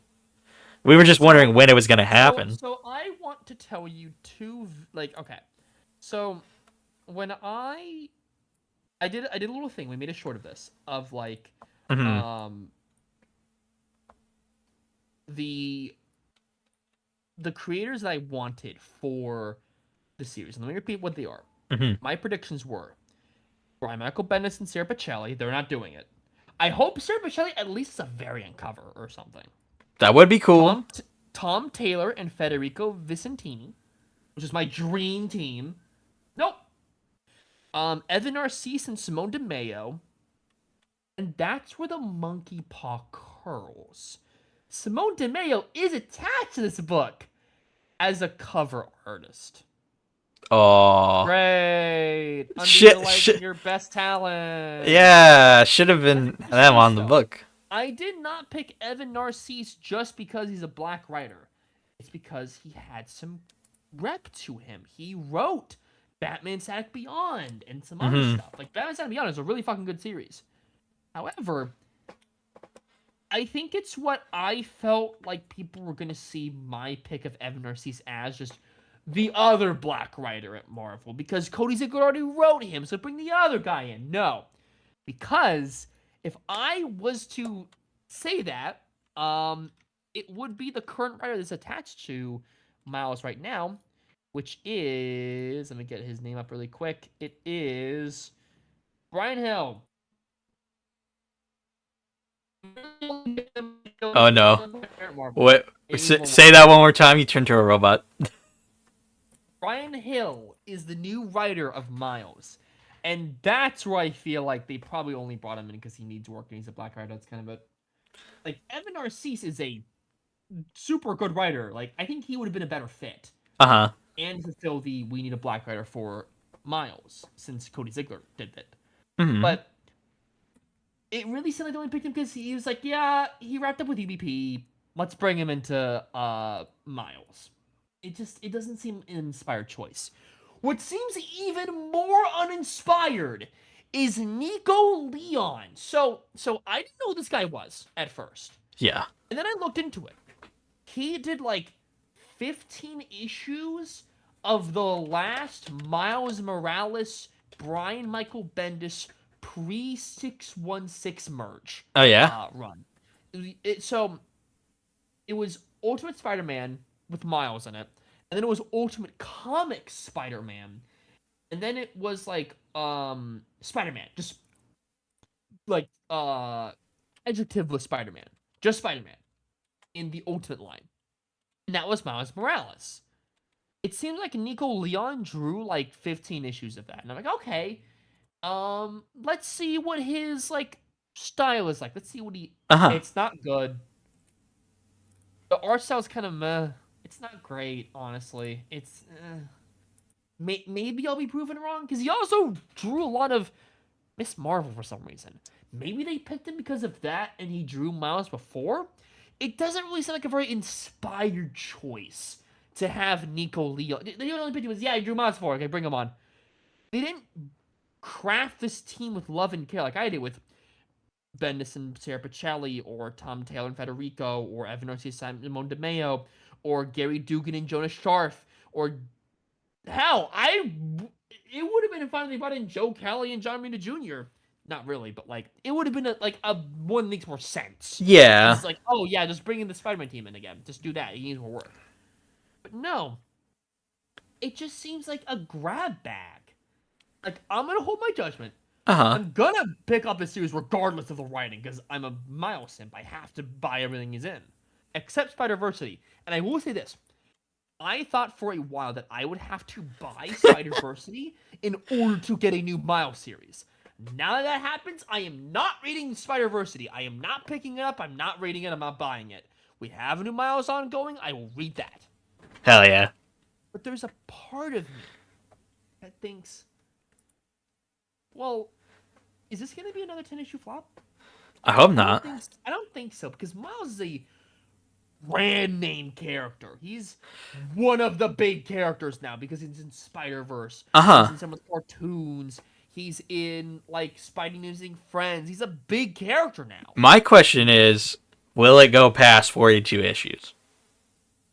Because I don't think that's so. They're that's really what wanting a we're. funny 42 issue number. Well, I hope not. I hope they start doing it to where it's just a continuous series. Like Miles, I just as I much as Spider-Man, like Peter Parker, doesn't need to stop. Get another writer, put it on right at the end. Keep going, keep going, keep going. I've always felt like they should. I've said this before. I think they should do the Nightwing Uh huh. arc, where it's like ever since Rebirth, Nightwing has had a continuous numbering. Yes, And like it hasn't Taylor's a stopped. part of it, and I'm still reading Nightwing. I didn't read last issue last week, but I'll read the next issue Hmm. sometime once I catch up.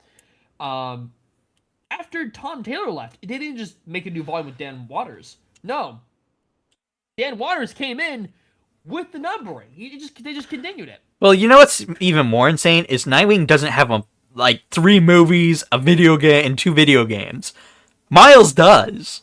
Miles has the audience to keep the books going. It's like just keep it consistently going. Don't take breaks. Like just let's keep Miles an ongoing series. Oh, he Brian Hill also wrote Blade, which Blade was good. I liked it. Nice. But like, I still feel like Evan Narcisse would have been a better pick, honestly. Hmm. Well, Because if you want the like Spider Verse aesthetic, go for that. yeah.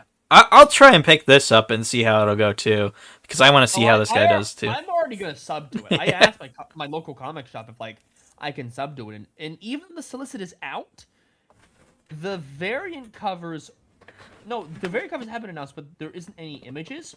The variant covers, the open covers, open order includes Chrissy Zulo Uminga, Car Andrews, Mary Jane Watson variant, Luciano Vecchio. It sounds like you're just doing incantations right now with saying these people's names. Pablo Villalobos variant, That Patrick Gleason Boyle, and then Scotty Young variant.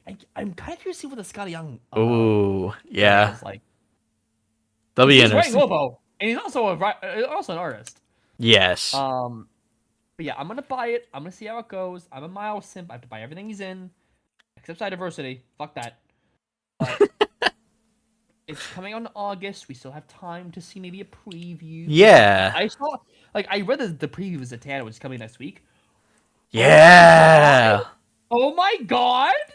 Holy shit! Whoa!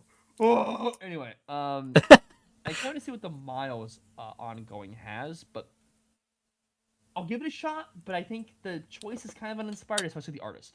I think they should have picked like Federico Visentini would have been a much better artist for Miles. I think he deserves some work. I think he's a Stormbreaker.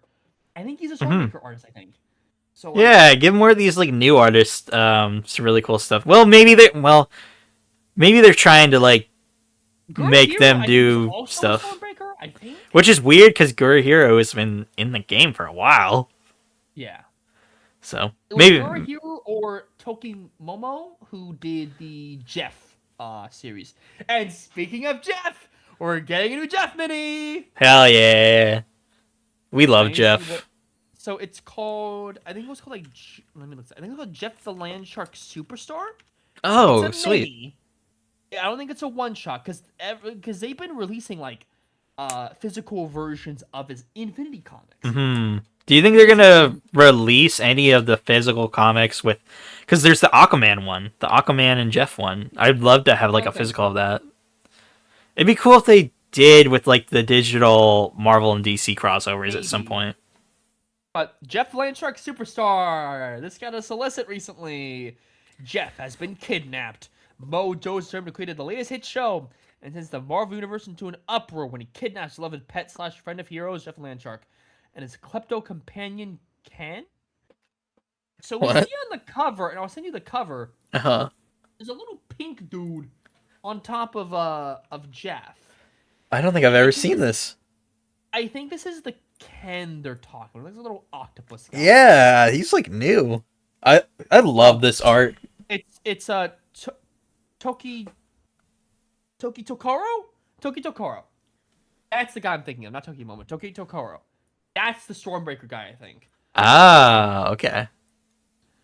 Uh, but Jeff's the only star of the show. Prepared to meet the all new, all wild cast of X-Men, including the likes of Dazzle Storm, Magicot, Wolverine Man, Rambit, and more. What?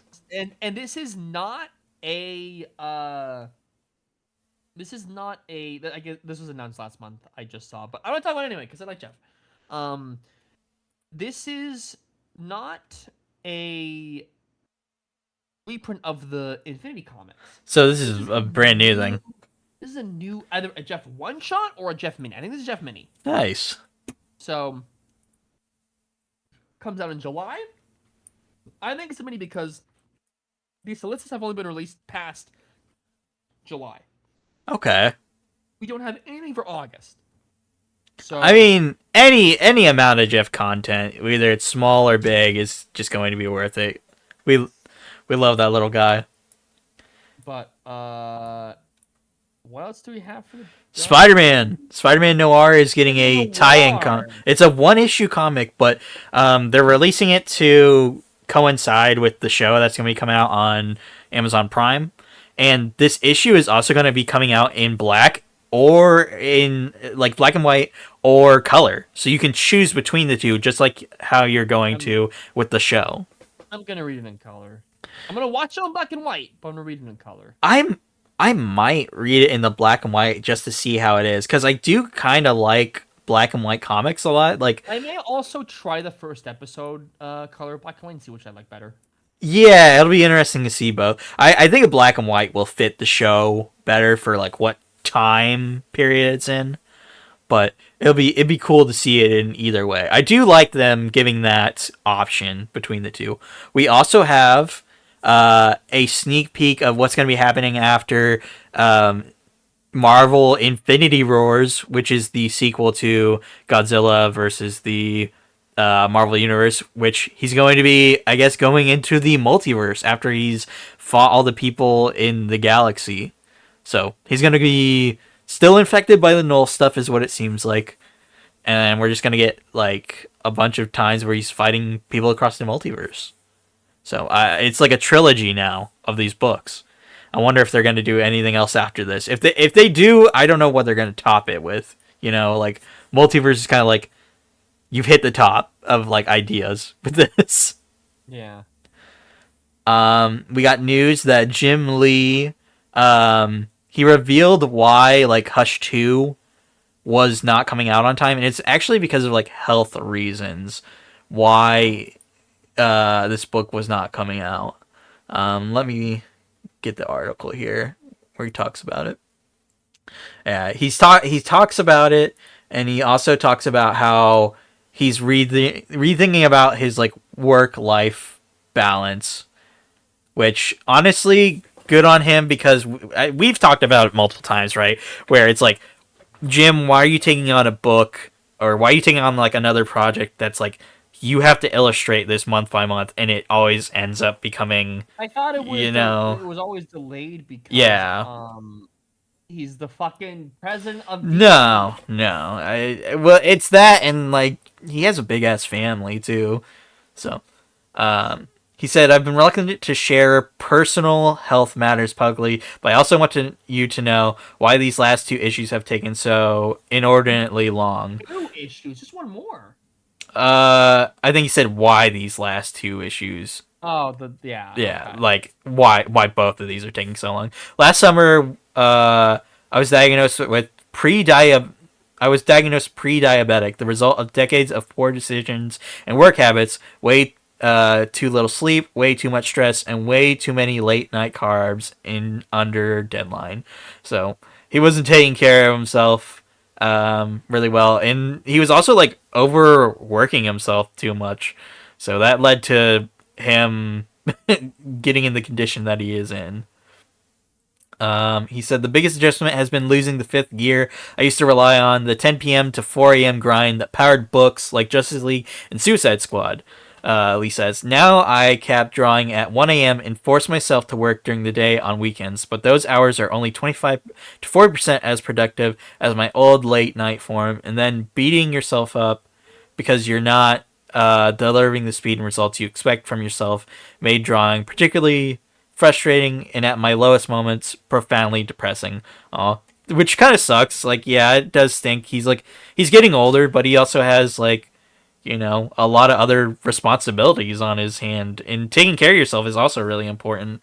Yeah. I think he's doing the right thing and being like, hey, like I need to like cut myself off here and start taking That's a care of Hush myself. too. Yeah, yeah, yeah. Like not do as many. Like I would say he needs to just do covers and that's it. Covers and like the occasional like crossover thing with like Marvel and DC, like a little Hmm. like 2-page thing. I'm Yeah. fine with that as well, but not a full like mini No, Marvel if he's series. going to do a full book, do it as a one shot and that's it.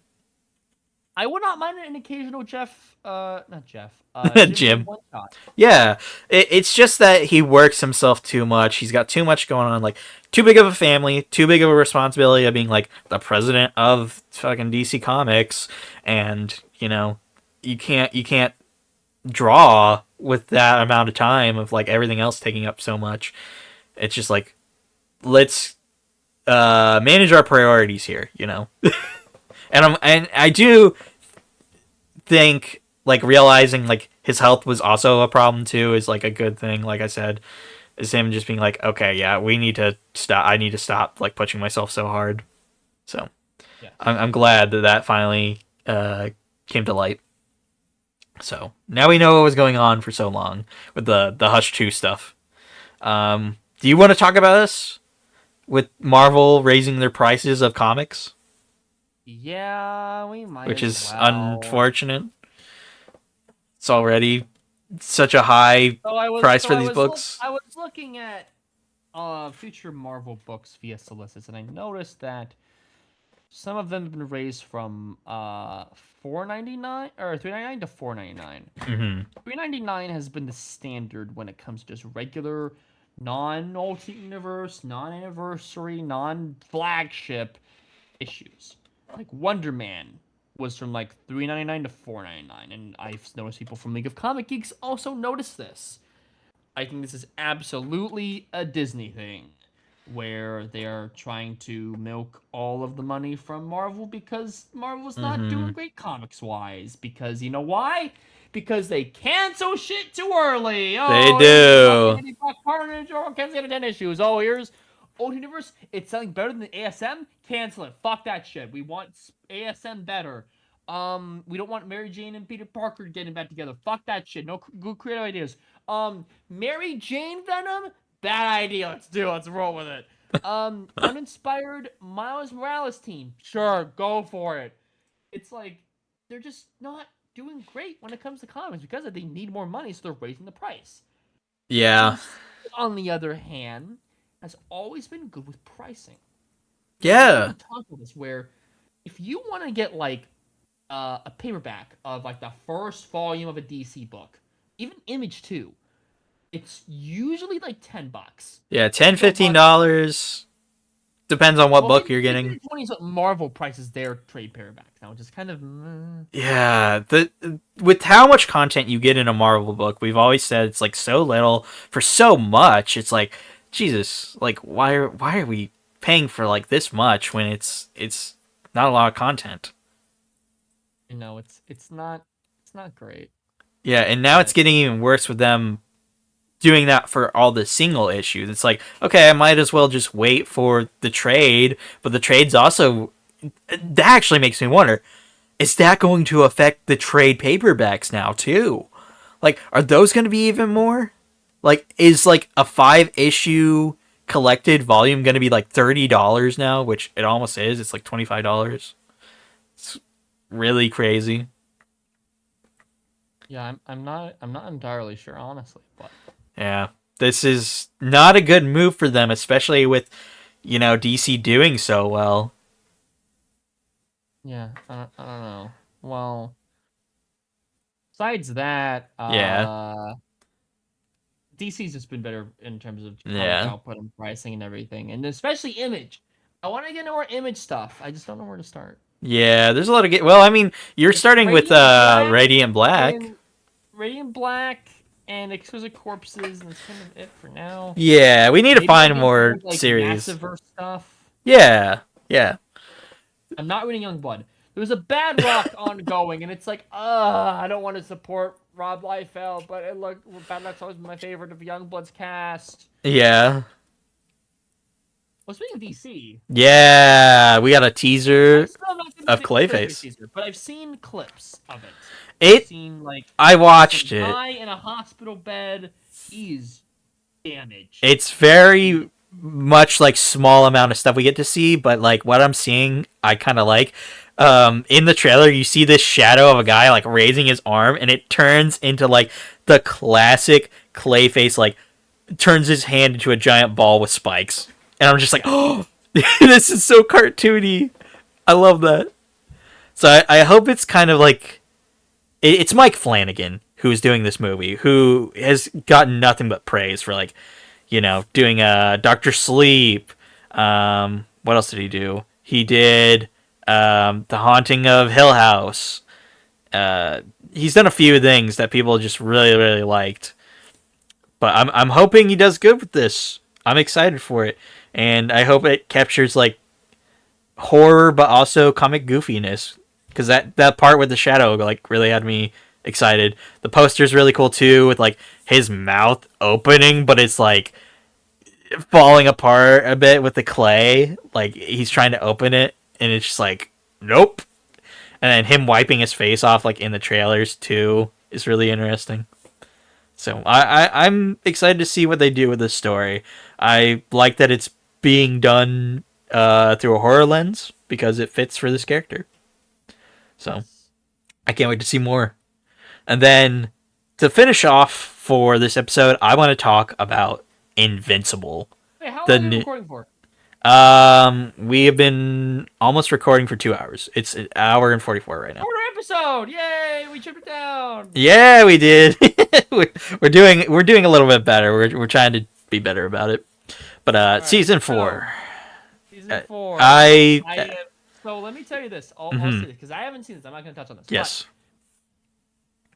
But I remember watching season 1 and thinking that's really good. I can't wait for season 2.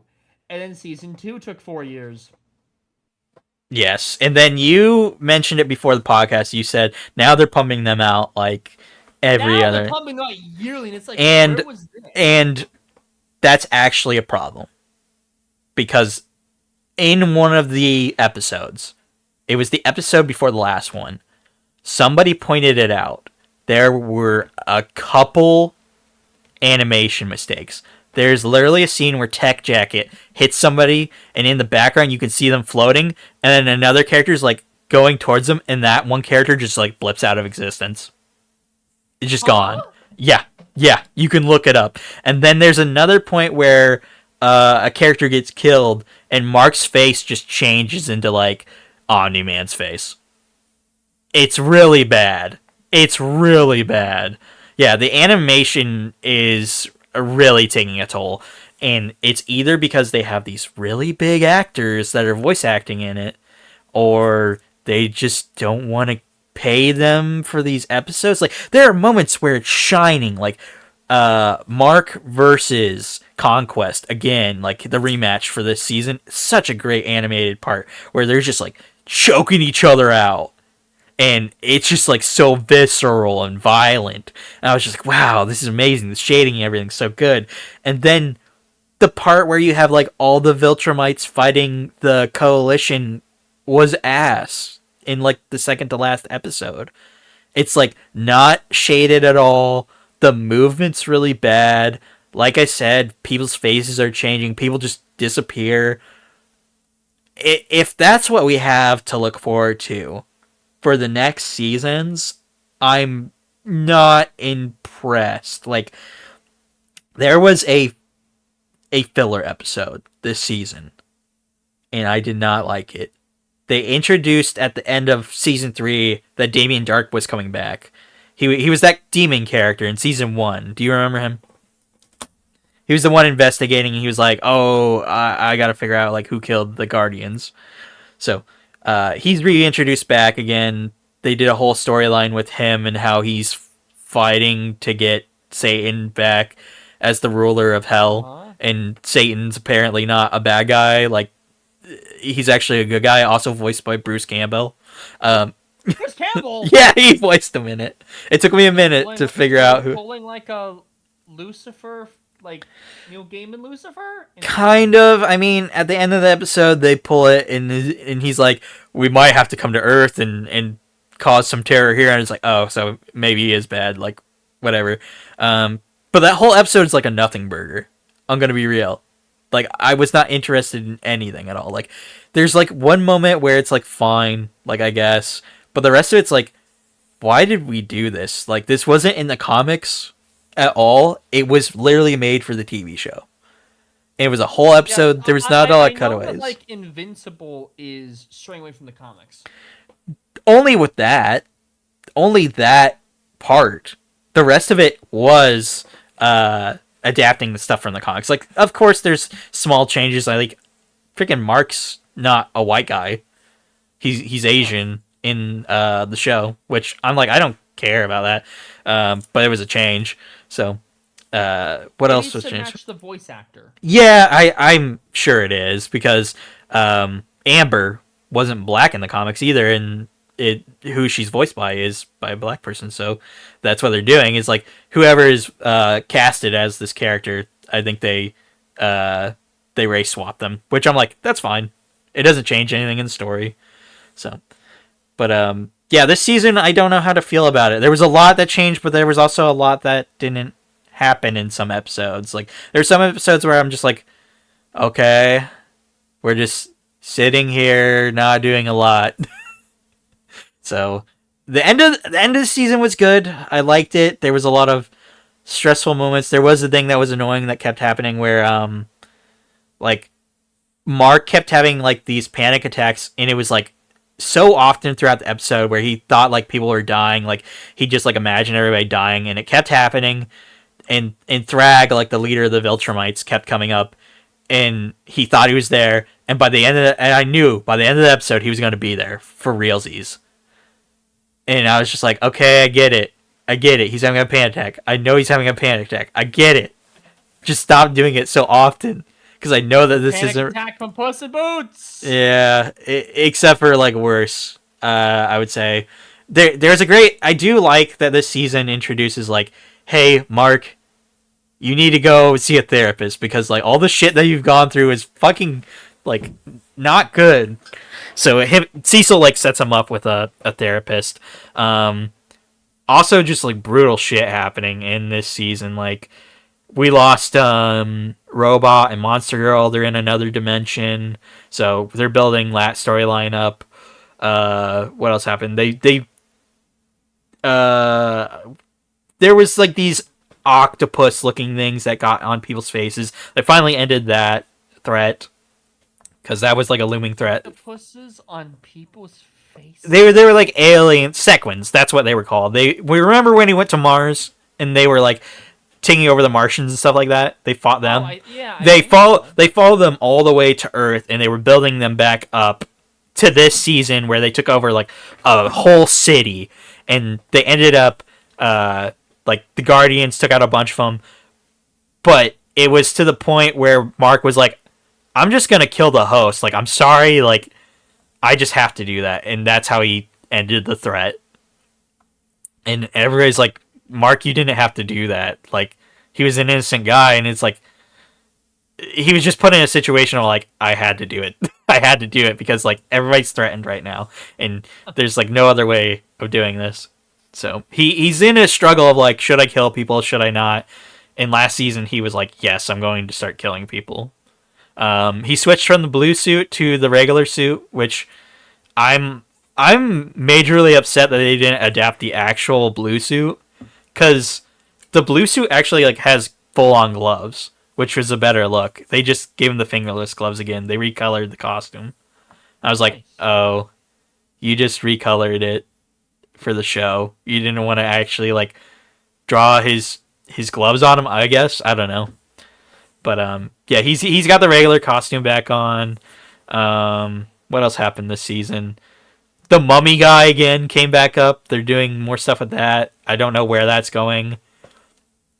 And then what else happened? Adam Eve was losing her powers. It was explained that she got pregnant from Mark.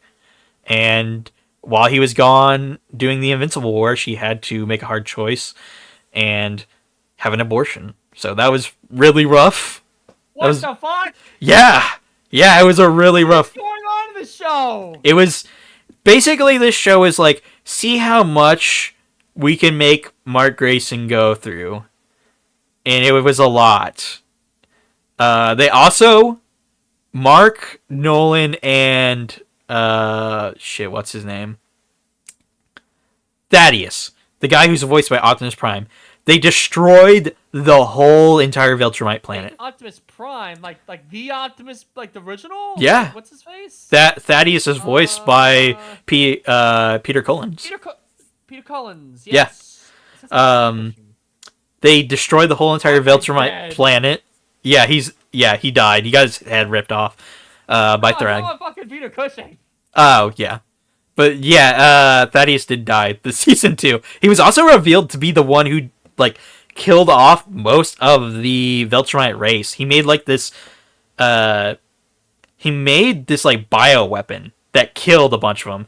So he's not like this saint that we were all thinking like, oh, like what the frick? Like this guy's got some shit going on.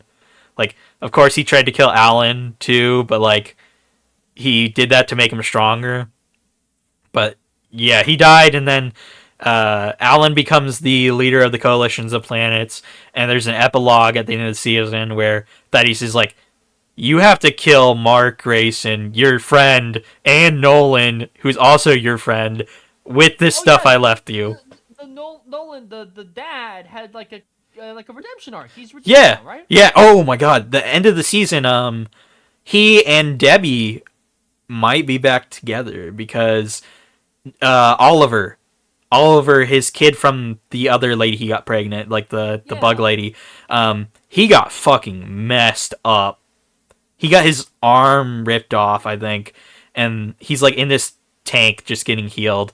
And Debbie's like, I'm gonna go see him because I am his mother, and you're gonna take me. And she's still pissed off at Nolan, but I have a feeling like through this arc, they're gonna grow closer. Like Nolan really made like a lot of changes this season. There was a whole episode where it just told the backstory of like what happened on Viltrum, and from like his perspective, like he got infected with the Scourge virus but didn't die. Like he was about ready to, but he saw like millions, millions of Viltrumites died, and around their planet is just like a ring of bodies.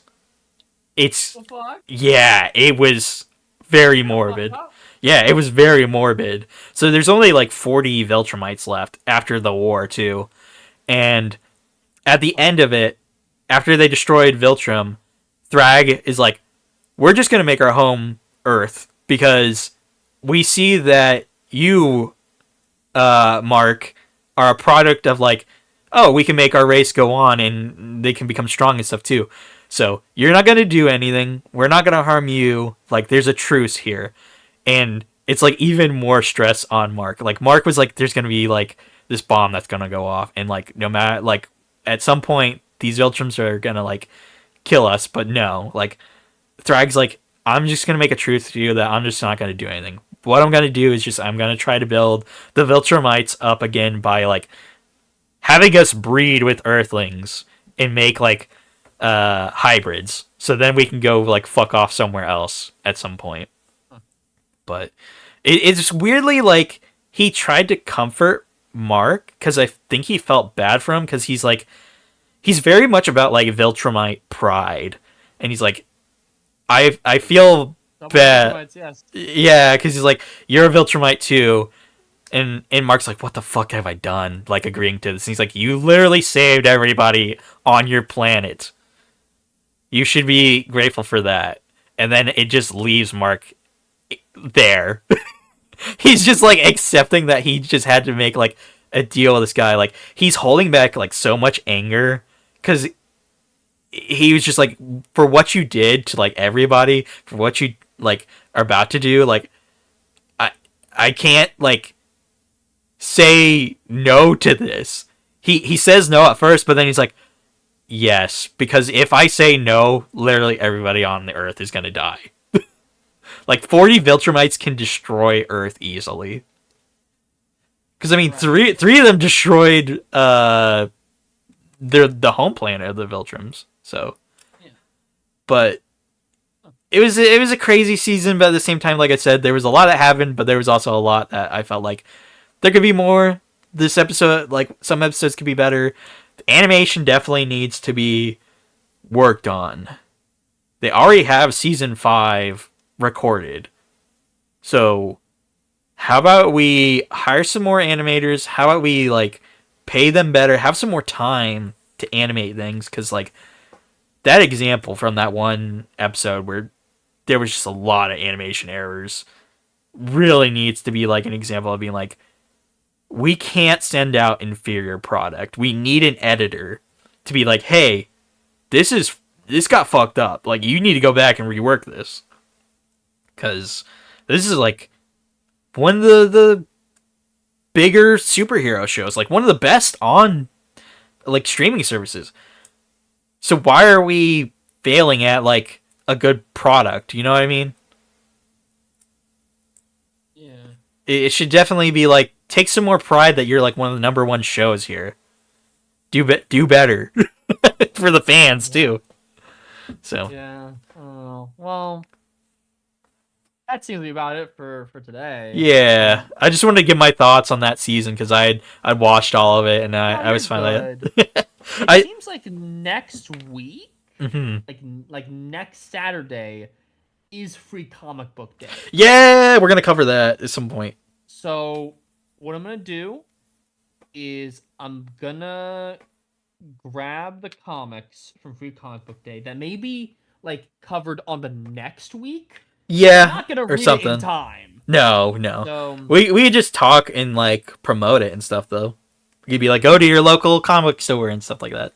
I'll probably start recording on Saturdays. Probably we'll start recording from now on. Yeah, I'll we'll try record to. that, and then afterward, I'll go to the local comic shop, get my Free Comic Day stuff, and then we'll cover the next week. So no Free Comic stuff next week, but the next week we will.